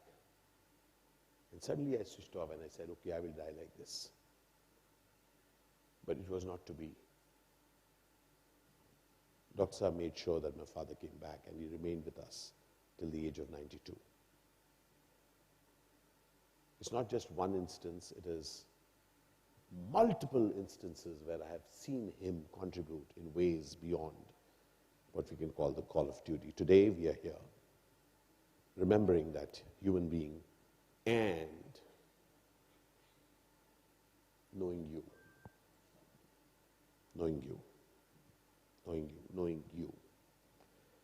Because Dr. Saab was Dr. Saab. KK was his name, but he was Dr. Saab. And today I am here with deep gratitude towards each one of you who has contributed and continues to contribute in this hour. So today's conversation is about, can we have the first slide, please? It's a conversation, it's not a speech. I don't like speeches. This conversation is about a lighthouse. Any word which comes to your mind when we hear the term lighthouse? What comes to your mind when you hear the word lighthouse? Beacon of hope. Vision. Ah, beautiful. Ji, Jyoti? Jyoti Punj. Ah, bah, bah, kya baat hai. Ji? Lighthouse. What word comes to your mind? Beacon of hope. Jyoti Punj. What else comes to your mind? Lighthouse. Spread of light. Love it. Spread of light. Positivity. Direction. Yeah. So one of the key things about the lighthouse is that the lighthouse is at the source of that light. It's not reflective. It is causing. And because of that causing, many find direction. Yes or yes? They make sure that others don't go into troubled waters because that beacon is there. It's a beacon which you go towards. It's also a beacon which allows you to know which direction you're going. Lighthouse is what Dr. K.K. Agarwal is for me. And here is something which I want you to really get. Next one. As we say Naman to him, very key part of that naman is, and I learned it a few years back, that sometimes we do our duty by paying respect to that great person. He's great. He's great. As if to absolve myself of that. Let me be very, very clear. I'm very clear that's how Dr. Saab wanted it. I'm here in salutation of the extraordinary doctors in this world. I am in the presence of lighthouses. And I begin with that naman. This conversation is lit by someone, but it is talking of the light that each one of us emanates. This conversation is a conversation about me. Me. It's not a they conversation, it's a me conversation. So I'm ready for a me conversation. Are we? Yeah. Okay. So consider you and I are part of a, what is written there? It's a continuing story, my friend. That's the idea of life. Life has got amazing memories, but those memories are so that you can continue. Yes or yes? I'm getting goosebumps at this moment. I was not thinking about it before coming in. Today I am in the presence of someone whose sorrow and grief none of us will ever understand. But the very fact that she's here, the very fact that you are there, for me, that gives me hope. It tells me this is going to be part of a continuing story. The story hasn't ended. And today, as I get goosebumps at this moment, can we continue this? I really want us to get this conversation is about you and I getting, can we change this please? You and I getting that is part of this continuing story of the doctors' community. Part of this continuing story as you continue. This conversation is about nurturing the nurturers. Because you are doing what you're doing. You know what was earlier considered the call of duty? You know that you've gone much beyond it, yes or yes. In fact, it's for others to say, what about duty hours? Really duty hours. This is the call of life, and this conversation is that I'm in the presence of nurturers. You have saved lives whom I don't know. You have saved lives that even you don't know. Because of you, there are today numbers which are around. We all know of numbers which are not there. Yes or yes? And we feel sad for them and sorry for them. I got it. But how about the numbers which are there? I am one of them. I am a COVID survivor, and I have survived thanks to someone like you. I am here to let you all know that you, the nurturers, this is the time for you to be nurtured. And guess what? Only I can nurture me. Yes?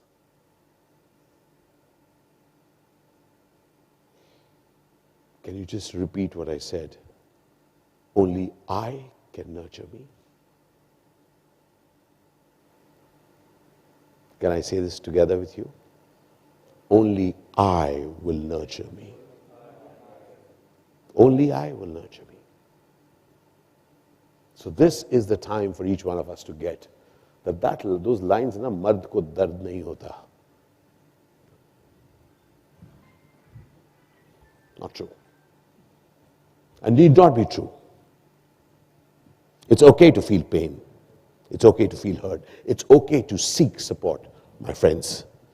The point for us to get is that what we are talking about is a legacy of passion, not an isolated incident, and therefore it is a continuing story. It's not you one day passion kiya. Aaj passion tha? Aaj passion tha? It's like going to a restaurant and saying, aaj nahi tha, us din tha na. This is a conversation about a legacy of passion, a legacy of passion. It's not one case after the other. This is a legacy. This is what we do.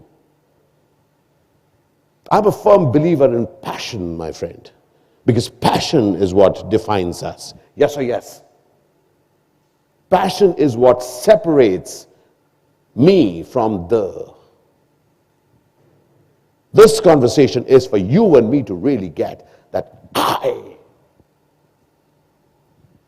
I am the person who's holding that legacy. This conversation is about me. This is about me. This is not about, wow. Open your makeup closer. This conversation is about me.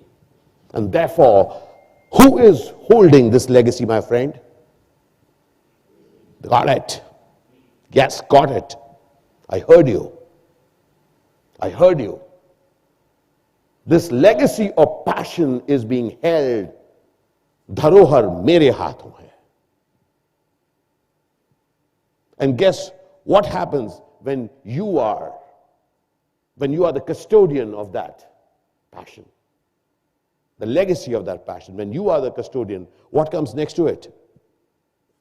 Responsibility, sir. Thank you so very much. Therefore, it's not about him. It's about me. So a tribute for me, and I learned that a few years back, if I have to give a tribute to someone, then I have to begin living that tribute. And I can only live it when I become the custodian of that which I'm inspired by. This conversation doesn't need a will. You don't need a will to take on a legacy, my friend. It doesn't even need, are you related? Are you related? I'm not related. I'm not related. Nah. This conversation is about being the custodian of that passion. And therefore, if there is the legacy of that passion, we have to get this set of people. This is what you're involved with.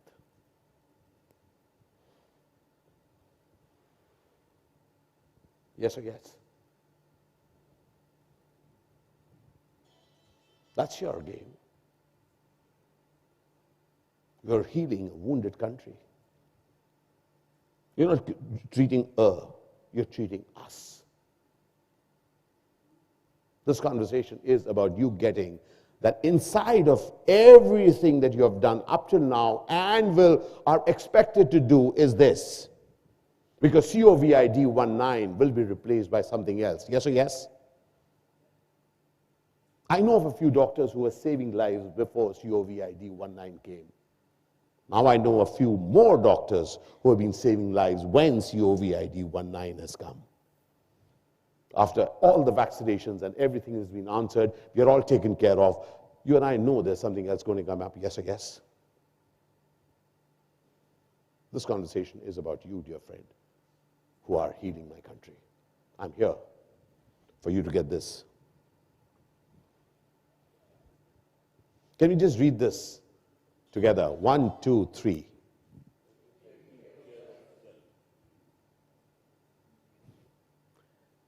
And if you notice, there is no your. क्या लिखा है एक साथ पढ़ेंगे? 1, 2, 3. Take care of yourself.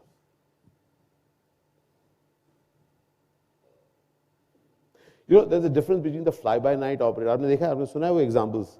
Yo fly-by-night operator है यार, वो आके अपना धंधा करने निकल जाता है. Have you noticed that? Do you have respect for those people? जो आते हैं, sir, कमाल करना, आ जाओ sir. Do you respect those people? Do you know that you are not one of them? You are not, sir, इस month ना हम लोग थोड़ा काम करेंगे, इस हफ्ते या थोड़ा सा मेरा थोड़ा इन बिटवीन फ्री हूँ, मैं थोड़ा ट्रीट करके निकलता हूँ। हेलो, ऐसा है क्या? हेलो हेलो, अच्छा, everybody is getting very serious, huh?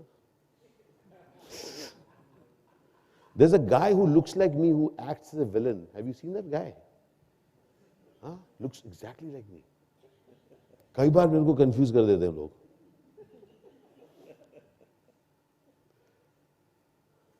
Dear friends, even this guy has to take care of himself.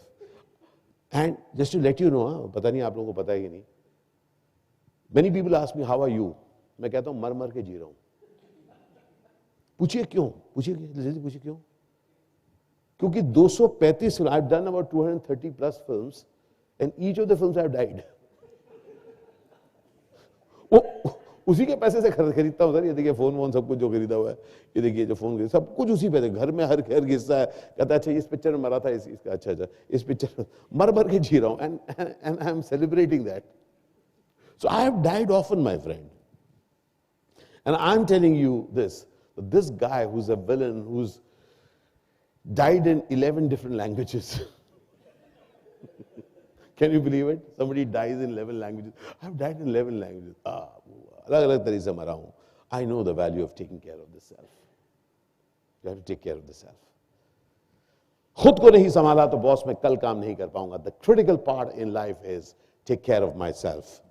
I'm just wondering, क्योंकि मैंने ना मेडिकल पढ़ाई नहीं की है. आप लोगों को कुछ ऐसा होता है कि कुछ नहीं होगा टाइप्स? ऐसा कुछ नहीं है ना? इंसान होना भाई, है ना? तो this conversation is for you. This conversation is for you. And a key part is, many times we are looking after our health, BP ठीक है, sugar ठीक है, बाकी क्या हालत है? This conversation is for this, because I know that you're going through stuff. I know that you're going through stuff. So a key part is, I am having a conversation with a professional contributor. कुछ लोग होते हैं ना बीच बीच में contribute करते हैं. This is, I'm talking to professional contributors. Your life is about contribution. Your life is about contribution. I mean, just a few months back, there's somebody here, a dear friend of ours, whom we are continuously calling. क्यों? क्योंकि oxygen का वो देना है. पूरी रात जगकर वो दे रहे हैं, न सिर्फ हमको, न जाने कितनों लोगों को. कुछ कंटिन्यूसली करे जा रहे हैं. डॉक्टर के अग्रवाल क्या कर रहे थे? वन आफ्टर द अदर वो इंस्टाग्राम पर लाइव्स करे जा रहे थे. And I had the greatest privilege कि I was one of the first people that he interviewed.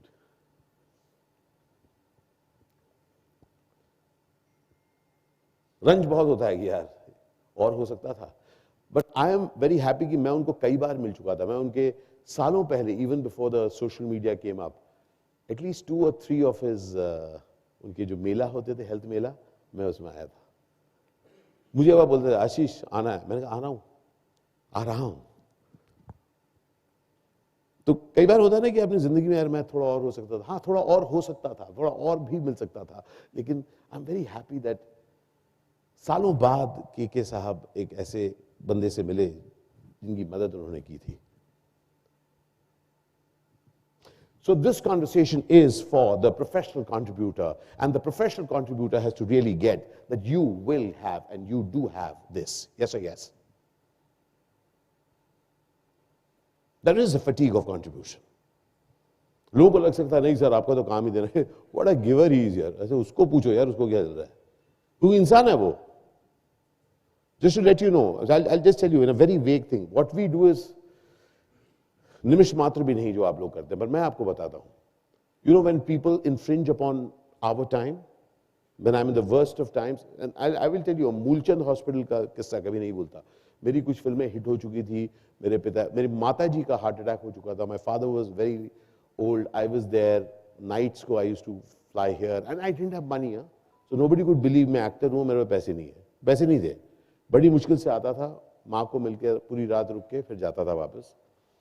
And that time somebody, मैं माँ का ब्लड के लिए क्या के लिए जा रहा हूँ, somebody मुझे रास्ते में, तब there was no selfie, autograph ले रहे थे मूलचंद हॉस्पिटल में. मैं भाई साहब एक सेकंड रुको, भाई रुको, क्यों खड़ा हूँ मैं यहाँ पर? हाँ क्यों सर? ऑटोग्राफ दीजिए. मैं क्यों खड़ा हूँ बोले तो सोचो ना क्यों खड़ा हूँ. सर कोई पेशेंट है, मैंने मेरी माँ है, अच्छा अच्छा, अभी कैसी है सर? सर मेरा नाम लिख दिया, वो पेशेंट ठीक है, वो नाम लिखवा रहा है. What I'm trying to share with you is that we as human beings, हम बहुत ज़्यादा सेंसिटिव नहीं है. अगर हमको लगता है कि दुनिया सेंसिटिव नहीं है, दुनिया बहुत ज़्यादा केयर नहीं है. So therefore, in that world, you are doing whatever you're doing. And you're there. Oh, it's a very nice COVID warrior. It's not a line, my friend. I've seen you operate. You see, when I was in hospital 10 days here, I saw the people, the way they were working. And I could see in them, and I told them that, I could see that they were doing the work long before they were vaccinated. And you are one of them, my friend. And I'm letting you know that you have the fatigue of contribution. Or kyunki you are the professional contributor, it is my responsibility to take care that I don't get exhausted. Just like as you tell your patients, hey, listen, you have to take care. Electrol lena hai, you have to take care of yourself. You are getting fatigued. This conversation is for you to get. It's completely okay for you to acknowledge your fatigue and take care. This conversation, I'm here for that. This contribution that you are making towards life, I'm inviting you to deal with your life and yourself. Because life is what a lot of people expect from you. Yes or yes? Yes or yes? People expect from you. And self?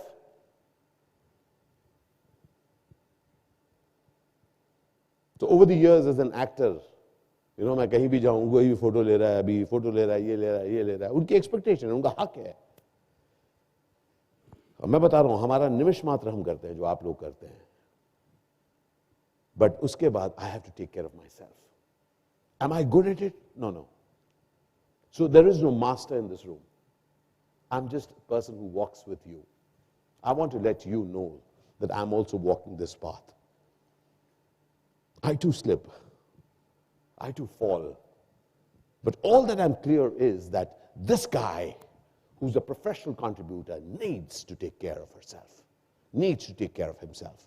This conversation is for you to get that each time we are dealing with this. My friend, we have to get that this is what our game is. Are you new to that top word? Hello? It's part of your job, right? It's part of your job. My dear friend Ashish Kanujo in Pune, he's Pune's first heart replacement surgeon. When I have a conversation with him, I ask him, how do you deal with it?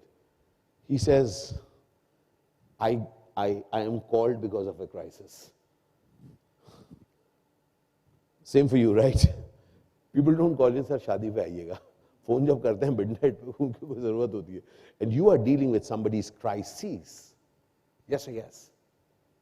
And this conversation is for you to slightly alter yourself and really get how will it be if that crisis becomes your ally.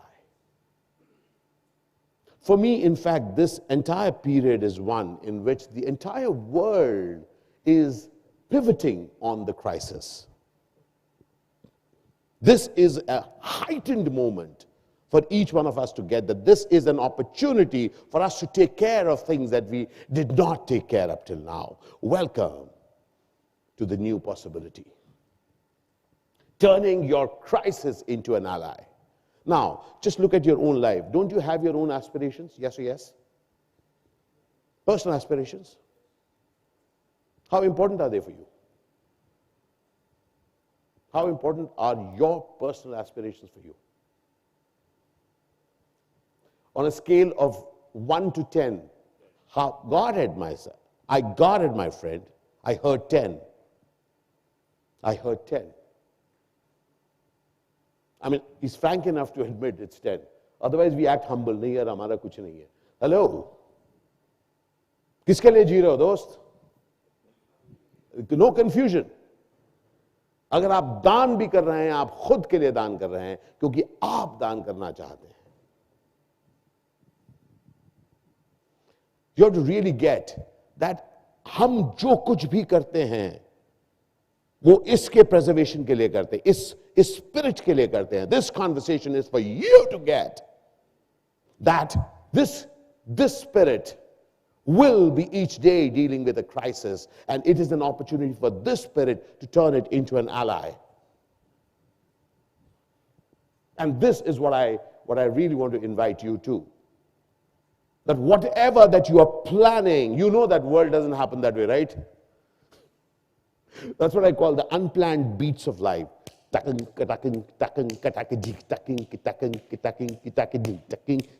अब हम लोग थोड़ी देर बाद ताड़ा मजाक करने लगे. Life is that, right? And you epitomize that, my friends. You epitomize the fact that when life throws things when no one was expecting, that's what you do. In fact, remember that interesting book which says what they didn't teach you at Harvard? Hello? Guess what? What have you been dealing with over the last 2 years? All the things that you learned in med school? Anybody learned what you are practicing over the last 2 years? No! This was out of the syllabus. Sir, syllabus के बाहर की चीज मिली आपको. And you know what you have created? You have created a syllabus out of things which were never supposed to happen. That's who you are. You are the authors of what people will read, my friends, in eons to come. Because you knew the grammar. You knew the grammar of one language and you spoke another one. Yes or yes? That's who you are. You didn't practice what you were taught. You didn't know what was happening. I was listening to the questions today. No one knows. Kab tak last karega? What if antibodies are there? Not I was hearing it all. No one knows, my friend. This life is saying, stop. Stop wanting those answers. There are no answers. There's only the ability and the willingness to move. Yes or yes? There are no known ways. Anyone uses Google Maps? Yeah, all of us. Have you heard the term rerouting? We've been rerouting. Yes or yes? आप पता है यार gone. सीखा है यार gone. Sorry about my off. All the things that you learned out. What do you do with what you have is what you are doing, my friend. That's what my definition of life is. Life is not what you do with what you have. क्या करें यार, यही अपनी जिंदगी है ना यार, अभी कुछ है नहीं ना करने को. तो पता ना कितनी प्रॉब्लम है यार, इतना प्रॉब्लम है. क्या है? What do I do here? This is what life. You have already proven that life is not what you do with what you have. Life is what all you can do with what you have. Are we there on this? This conversation is for you leaders who are actually players in the unplanned beats of life. When life changed the beats, you played. You played. You really played the game when you got that there is a huge difference between the privileges and the entitlement. मैं आपको बताता हूँ as an actor. You know, when I moved from Delhi and went to Mumbai to become an actor, that time it was Bombay. Of course, all of you from Delhi, right? Across the country, okay. So I'll talk to the people who are not from Delhi, and I'll tell you why. Because if I tell people from anywhere in India I'm from Delhi, they're impressed. Delhi, capital of India. But I meet somebody from Delhi, what will you say if I say I'm from Delhi? सच बताओ. कहाँ से? कहाँ से? दिल्ली वाले ऐसे नहीं आने देगा, दिल्ली और दिल्ली नहीं. कहाँ से? तो देन मुझे कहना पड़ेगा फ्रॉम लक्ष्मी नगर. दिल से ओ जमुना पार. दिल्ली वाले हंसे, बाकी कोई नहीं हंसा. Baki people are wondering what is Ashish talking about. What is Jamna Par? You must ask the Delhiites. See, Delhi has a river. It's called Yamuna. Okay. Now, Yamuna is mostly dry. आजकल गीला भी रहता है क्या? हमारे time पे तो perpetually सूखा रहता था, बरसात में पानी भर जाता, बाढ़ आ जाती थी. हाँ, बहुत प्रॉब्लम था. But Jamna was important for us क्योंकि मैं किसी को भी कहूँ I'm from Lakshmi Nagar, वो कहता है वो जमुना पार. अरे साहब, क्योंकि जमुना पार is like you are looked down upon. Right now, Delhi has become very large-hearted. People who live in Agra, people who live in Jaipur, they all say part of Delhi NCR. वो सब Delhi NCR मैं hello Agra है क्या? नहीं sir वो NCR में आता है. मैं NCR किधर आता हूँ? ठीक है. तो अभी तो NCR था, तब पहले दिल्ली वाज लाइक दिल्ली. उस दिल्ली में मैं जमुना पार. ओके. और उसके बाद कुछ लोग अंडरलाइन कर देते, अच्छा लक्ष्मीबाई नगर होगा ना? नहीं सर लक्ष्मी नगर. तो कंफर्म्ड. कहते ना डायग्नोसिस कंफर्म्ड है. हाँ अच्छा अच्छा. जमुना पार ना. Okay okay. और इंग्लिश में trans Yamuna. Oh, you're from, he's from Trans Yamuna. Trans Yamuna. नीचे देखो. अब in coming from Trans Yamuna, I wanted to be an actor. Okay? एक तो अच्छा Delhi never been politically correct ना. दिल्ली में politics है but no politically correct. So everybody inside my house, my parents, my mother, father, very loving. पर gate के बाहर निकलते ही पूरी दुनिया मेरा नाम जानती. कैसे? मेरे रंग के साथ मुझे पुकारते थे, है ना? तो दिल्ली गॉट नो प्रॉब्लम. अब मैं वो लूंगा भी लोग कहेंगे you are talking, but that's exactly I grew up that way. People outside my house calling me by the color of my skin. Now, did I feel bad? Of course I felt bad. But I also realized one thing. Even if I feel bad that they call me by the color of my skin, even if I feel bad that they call me from Jamna Par, what matters is what I wish to do in my life. And I very easily got that if I look at entitlement, mera to banta hai yaar, nobody cares. Nobody cares what I think I want. The only person who cares for what I really want is M.E. That's right. This conversation is for you and I to get. That over the years in your life, if you look, from the selfish me, you are now a me. Yes or yes? This conversation is for you and me to really get that you and me have an expanded me in which more are involved, in which more are welcome. So therefore, this is the conversation for you to get, that if the more can be involved, this me has to be taken care of. There's a lot at stake, my friend. There is a lot at stake. It is not a simple conversation. This is a conversation in which the good people need to win. Yes or yes? This is a conversation in which good people need to win. Yes or yes? I want to hear a yes. I got it, my friend. Because for too long, you have reduced yourself by the description of others. You have to get at this point what is written there. Can we all read this together? 1, 2, 3. जिंदा हूं मैं. हंसी आती है ना कई बार, क्या कह रहा हूं अपने आप को. जरूरी है दोस्त, जरूरी है कि हम एक्सेप्ट करें, एक्नॉलेज करें कि जिंदा हूं मैं, और जब मैं जिंदा होता हूं मैं कुछ खास करूंगा. I will do something extraordinary with my life. Why?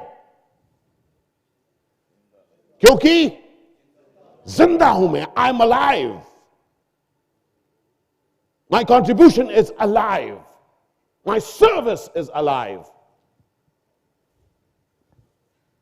This conversation is for you to get, I am alive. Can we read this together? 1, 2, 3. Alive.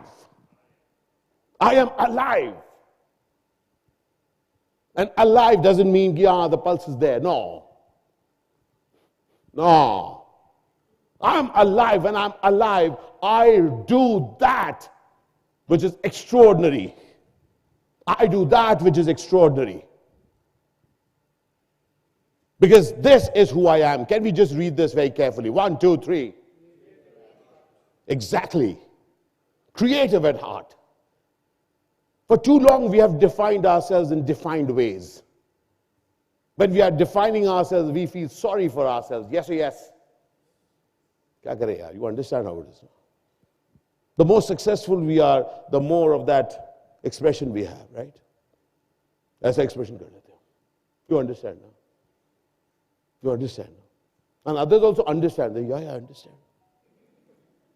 So I also understand, you also understand. We are all understanding. What nonsense, yeah. How many of you love to go on a weekend to a friend who's very boring? Anybody? Babare, hello.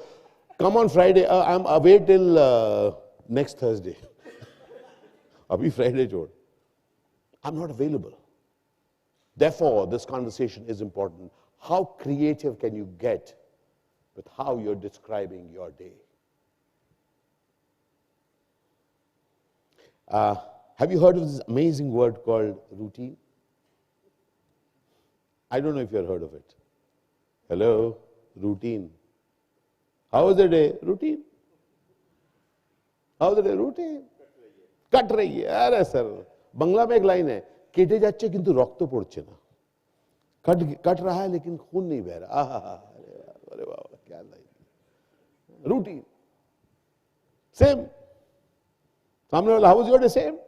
Routine, routine, routine. It's one of the biggest myths that we create and we live. There is no routine, my friend.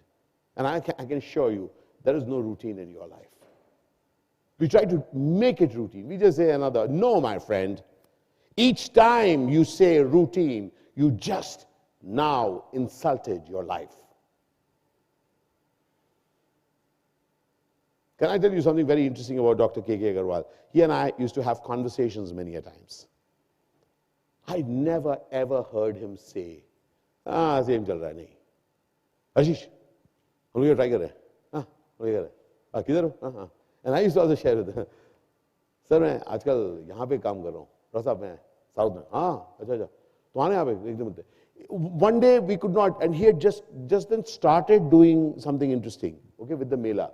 So I was speaking at a session in Saket. He came with his camera, and we shot something there itself. Ahi, can you call? मैंने कहा doctor साहब मैं ना यहाँ पर हूँ पर आप इधर आइए मैं 1 घंटा हम लोग बात करेंगे. तो हम लोग मिले. मैंने उन लोगों को बोला आप चले जाइए. 1 घंटा हम लोगों ने बात किया. We stole time. That's what I love to do, and that's what I'm inviting you to do, my friend. Steal. चुराइए समय अपने लिए. Get creative at heart. In between your clinic, in between your time, steal time for yourself, steal time for your passion. Dost, जैसे आप लोग बताते हैं ना, I'm writing this good for you. If I may humbly share, steal time for yourself and gift yourself things that you really wish to do. There's nothing more fulfilling than that. I'll tell you something. You know, I'm a professional actor. And then I discovered I'm also an actor. Also an actor. I discovered I'm also a communicator. I discovered I'm also a traveler. I also discovered I'm also, somebody who loves to interact with organizations and people. Also. I discovered that I'm also a vlogger. At the age of 56, I've begun travel vlogging. I'm also. Doctors, can you now de-specialize yourself? De-specialize yourself and get into your passions? Your passions, yes, yes or yes? Which you let go, right? कहाँ time मिलता है यार? कहाँ है कि नहीं? वो लोग कह रहे हैं मेरा फोन टैप किया था क्या? We are all like that, my friend. We have all somehow convinced ourselves कि अपने लिए टाइम नहीं है मेरे पास. Hello? I'm very professional, huh? Always there. Whenever they call me, अपने लिए टाइम किधर? पर कितना अच्छा हूँ. Hello? Dear friends, get creative at your heart. and create that wonderful opportunity that you have with your life, with your passion, with the things that bring a smile to your face. Do it for yourself, not for me. बहुत अच्छी चीज़ है sir. I don't know whether you like fish. I love people who sell fish. बहुत ही बुरा joke था क्या? Yes, sir, vegetarians है. So find time for yourself. Gift yourself things. Travel, take time off. Do some stupid thing. Just to let you know, I had, 2 days off. Just to let you know how I am here. It's a funny story, but I'll tell you. I had 2.5 days off, and suddenly I was speaking to a friend of mine from Karnataka, Madhu, and she was talking to me. I wake up very early, 7:30. She woke up. She called me. She said, Ashish, not spoken to you a long time. I said, yeah, yaar, bahut din se baat nahi. What are you doing today? He said, I'm here with them. I said, मैं आ रहा हूँ. I was in Bombay, double vaccinated. एकदम मतलब इतने दिन से घर से नहीं निकल रहा था 2 साल से, अब तो फैंटास्टिक निकलता हूँ, डबल वैक्सीनेटेड. मैंने कहा आ रहा हूँ, फटाक से टिकट बुक किया, सटाक से पहुँच गया, 9:30 बजे घर से निकला. I am always very early at the airport, जल्दी पहुँच गया, चेक इन वगैरह नहीं, टेली चेक इन था, टटाक अंदर चले गए, आराम से बैठे, कुछ लोग बात कर रहे थे मेरे से, सब बात करके फर्स्ट रो में टिकट थी तो थोड़ा लास्ट में घुसे, देखा sure RT-PCR. I got double vaccination, RT-PCR. What are you saying? So Karnataka. Doesn't matter if you're double vaccinated or RT-PCR. What are you saying? मैं excited यहाँ पर, I'm going to meet my friend. I had an event that evening, so which I did. मैं वहीं से करूँगा. I'll do it at 5 p.m. from there. All set. Discovered within minutes that I could not go. I asked them twice, are you sure? I said, yeah, are you sure? I said, हाँ. मैंने कहा गया, ticket उठाया, भड़ाक से बाहर निकला, पूरा बैंगलोर चला गया, ढह गया. बाहर आते आते मैंने कहा, बॉस मैं अब अपसेट तो नहीं रहने वाला. बाहर जाते जाते I called a dear friend of mine. मैंने कहा मैं तेरे घर आ रहा हूँ, अंधेरी इसमें रहता है. I went and did the 5 p.m. event with them, and 6 p.m. I was on a car to Pune. Very funny. There I'm heading. It was a Saturday or something. That's when I got a call for this event. So they said, are you free this Sunday? I said, yeah, possible here. I don't even know what event. Some event they want you to speak somewhere. Yeah, okay, all right. So I said, please speak to my team. वो team handle कर. मैं पुणे गया. I did 2 days of vlogging. I stole time with my childhood friend. 48 hours I spent with him. We chatted. उसके घर में renovation चल रहा है. हम दोनों एक बेड पे छोटे से एक कमरे में सोए, क्योंकि बाकी पूरा कमरा टूटा हुआ था. ये सब all that. उस धूल फूल के बंदे मेरे I got asthma and all that. Nothing happened to me. I was stealing time for myself. And guess what? As I came here, that's when I came to know this is what I'm coming for. Guess what? I have to get creative, otherwise I will just be hurt. Yes or yes? Get creative, my friend. Life is available to you. Life is available to you, and it's available to be in this way. This is what I want you to get. Can you just read what is written? That's how I want you to describe your life. When you see something amazing, what do you say? Unbelievable. Yes? Hello? How will it be if you can describe your life this way? As 1, 2, 3, unbelievable. That's what because too many beliefs that we have, which have trapped us. Camera off hai tera. Too many beliefs that we have, which we say we are trapped by those beliefs. Unbelievable. Next. A key part of this conversation is that each one of us will find that first line true. Kya likha hai? You'll agree? Please look at the last line. I only look for that one reason. I've got more than enough reasons why this can't be done, this can't be done, this can't be done, this can't be done, this can't be done. And if I need help, I go to more people who will give me many more reasons. Not 100,000 reasons. This one person that we are here for today, he lived his life for that last one line. One reason why he could. Yes or yes? Which is the lighthouse I'm talking about? And Me, that's right. That's right, sir. This conversation is not about him. This conversation is about me, who embodies what he stood for. This is the name of the game. What better tribute? Hello? What better tribute that you become that who inspires? Do you realize there's no place to hide? Hello? तारीफ करके नहीं बचने को मिलेगा दोस्त. Each one of us can contribute in ways unique that we have never ever done. So therefore, that last line, one reason why you can, that one reason why you can, and therefore this conversation is about you and me pushing the envelope. Not the existing. Not the existing. What I thought, lag raha hai ye theek hoga, correct, hata savangi ghata. There's nothing called the existing. Push the envelope. You know what it needs from you? Hello? What does it need from you? What else? What else? What else? Closer. Passion though I have word. Or what else? It needs you to be daring. It needs you to be daring. I'm taking you out of your safety, my friends. Nahi, acha hai. Goodness, hatao. Would you say that Dr. K.K. Agarwal was daring? That's what I'm just. See how long she. Absolutely. I'm talking of you being daring.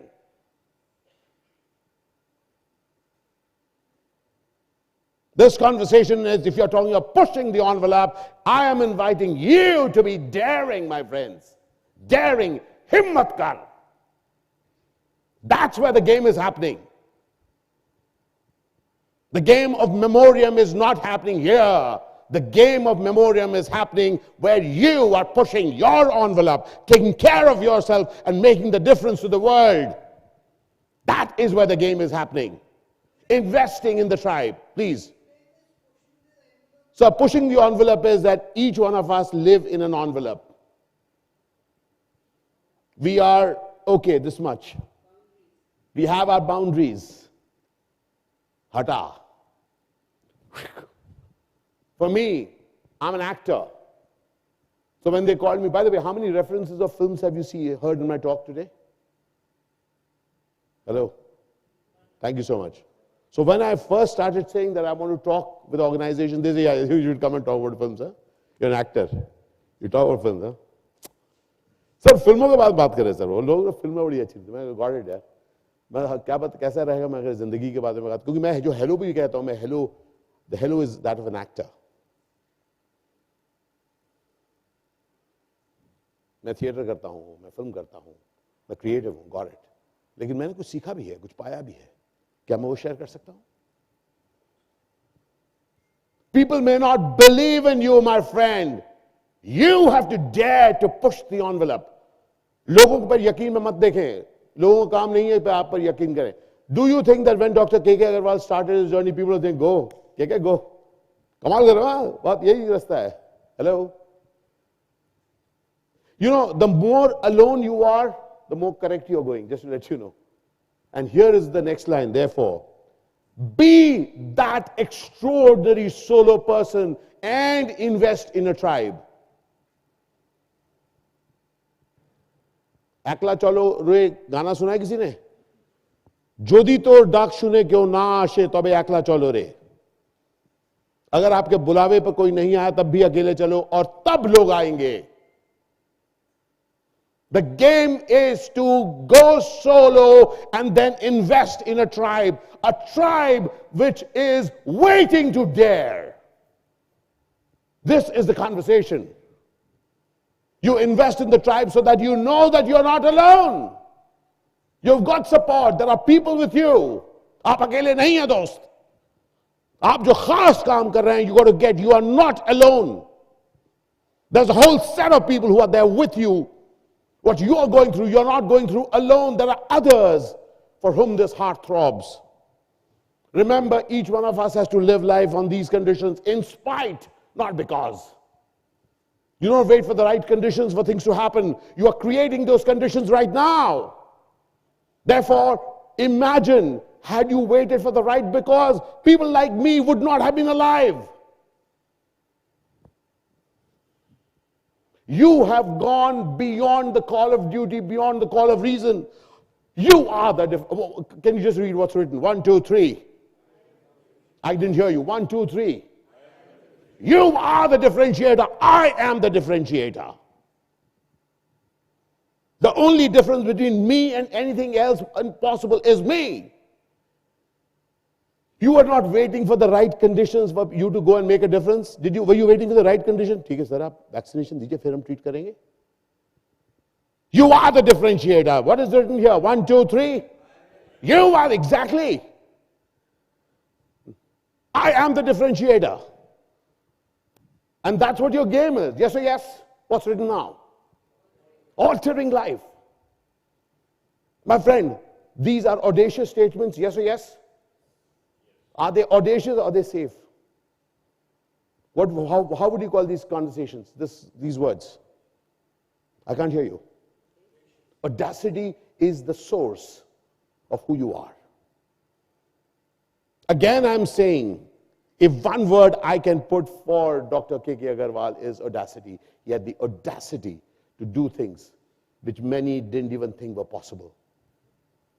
That is the name that I'm pushing you towards. And once you're audacious, now is your game, that when you can be connecting your dreams and your life. सपने तो पूरे करने हैं दोस्त.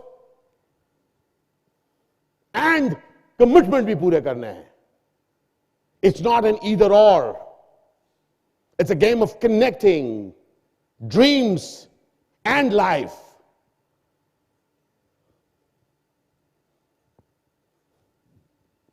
And as we are coming to the end of this conversation, I want to give you 1 billion thanks. 1 billion thanks. I want to let you know that you matter. I want to really let you know that each one of you, each those days, nights, evenings, and those hours which we know nothing about, each of you, each of the contributions and the lives that you have saved, they could not come to thank you. I have come to thank you for that. And I want you to hear me. I'm speaking to you, sir. And to you, sir.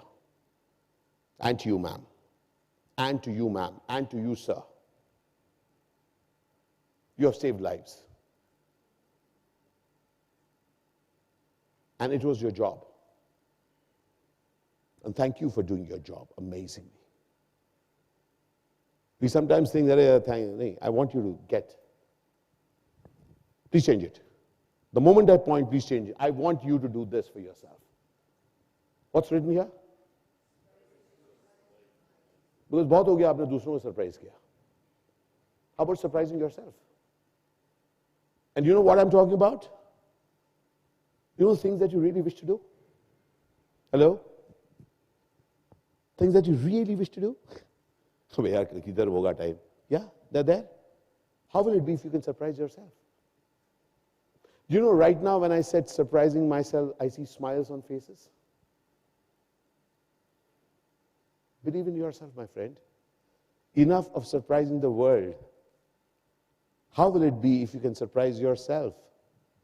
How will it be for you to get that you can be saying this to yourself? What is written here? You've been saying congratulations to others, right? And you've heard others congratulating you. How about you congratulating yourself? Important, my friend. That gold medal is with you. Are you recognizing it? Is my question to you. Dear dogs, you got to get that. What is written here? 1, 2, 3. I am special. And you know what this is? This is I am special. Thank you for making me special. You getting a sense of what I'm sharing? मैं शुक्रगुजार हूं कि मुझे special होने का मौका मिला है. That's who you are. That's a critical part for you to acknowledge who you are and for you to get this. What's written here? 1, 2, 3. I am the lighthouse. Not I will be. Not I could be. What's written here? I am the lighthouse. And therefore, when you say that I am the lighthouse, it comes with responsibility, yes? Responsibility towards your work and responsibility towards the... Yes. You like to make a difference to others, right? How would it be if you have the same bit of commitment for yourself? No questions asked.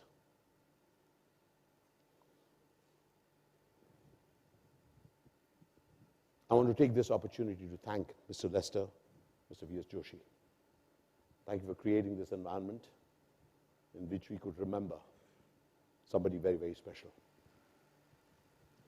And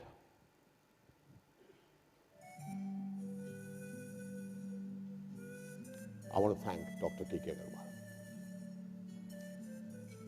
Because thanks to him, I had my parents with me. I lost them many times, but he brought them back as if by magic. Not only did he bring them back for me, I know he brought them back for many, but he respected and he had empathy for where we were. With no money, very little money. But he took care, never made us feel small. He made us feel great. Another very interesting thing, why I respected him a lot. After I became an actor, I noticed he was the same warm self as he was before.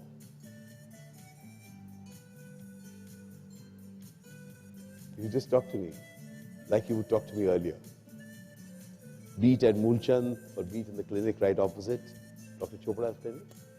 So defense colony, Moolchand ke samne. Both the places. Busy person, a young guy. You know, the stethoscope there and walking in. Always this speed. Never have I seen him this speed. This speed.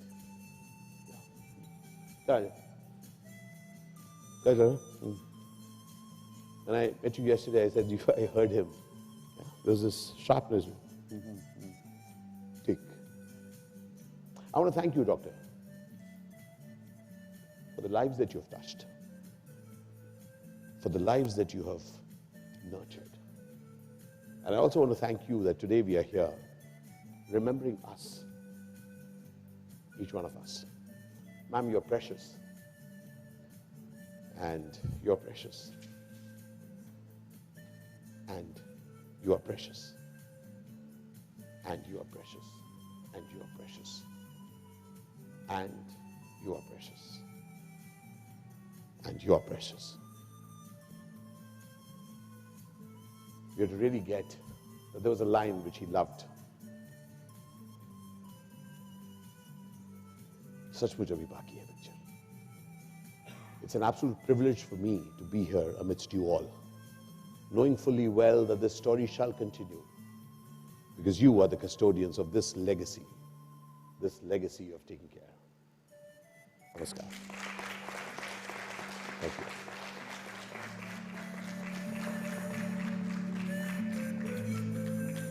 And for the music.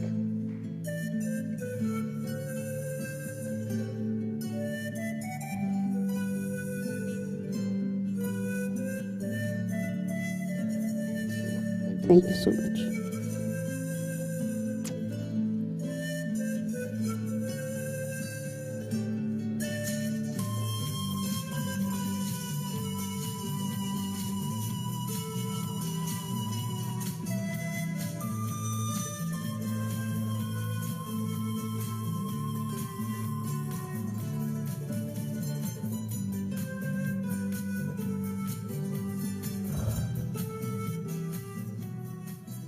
Thank you.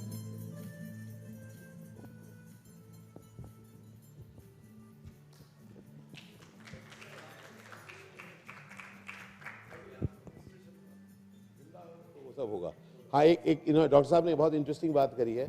मुझसे पूछा कि क्या आपको कोई frustration हुआ, तो frustration का एक और शब्द है हम लोग इस्तेमाल करते हैं, उसको कहते हैं रिग्रेट. होता है आप में से किसी को रिग्रेट? रिग्रेट अगर नहीं है तो जिंदा नहीं है हम लोग. तो let us be very very clear कि हमें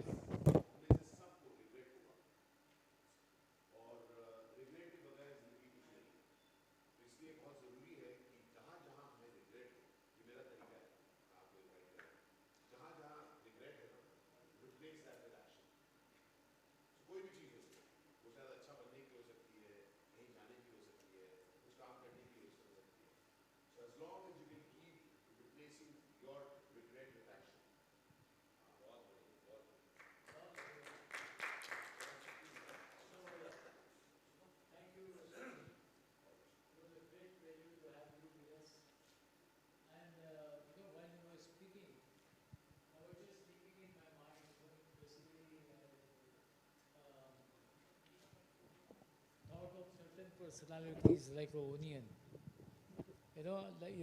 You peel off, one layer after another, peel off one layer after another.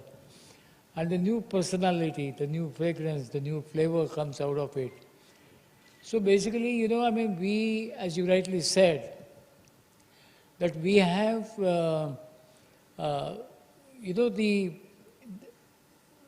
we are conditioned for every individual, like Ashish Vidyarthi is an actor. But we never thought, as an actor and who looks like an actor who does villain roles. Yeah, the person who has died 11 times in different 11 languages. 230 films are died. 230, yeah, oh yeah. He died in 11 languages. Yeah, but today, he enlivened us. He never died. He enlivened us. It was, your talk was so stirring. It was so inspiring. That, basically for the first time, we were compelled to think, basically, there is also something within us, and we never recognized it. Okay, and there is something great that, we can turn out. Okay, and this was something, which is unmatched. And this was a great learning for us. It was a great learning for us. Now every time, I'm going to watch your movie, I'm never going to watch you as a villain. So thank you very much. It was a great pleasure. Thank you so much. And I must say billions to you. Thanks. Okay? Lester, can I...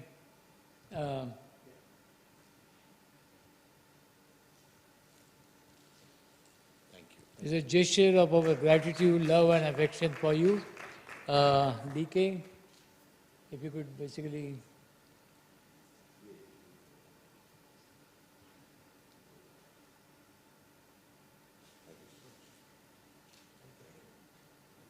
Madam?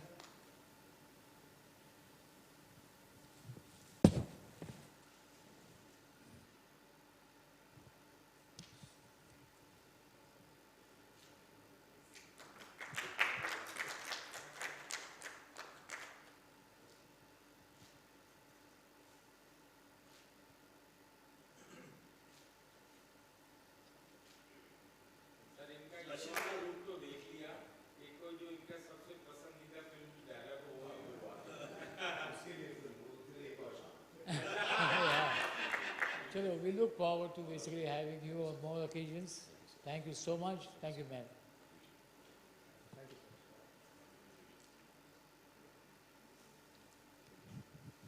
So all good things must come to an end. As Bible said, I declare conclusion of this symposium. And please join us for lunch now. Thank you.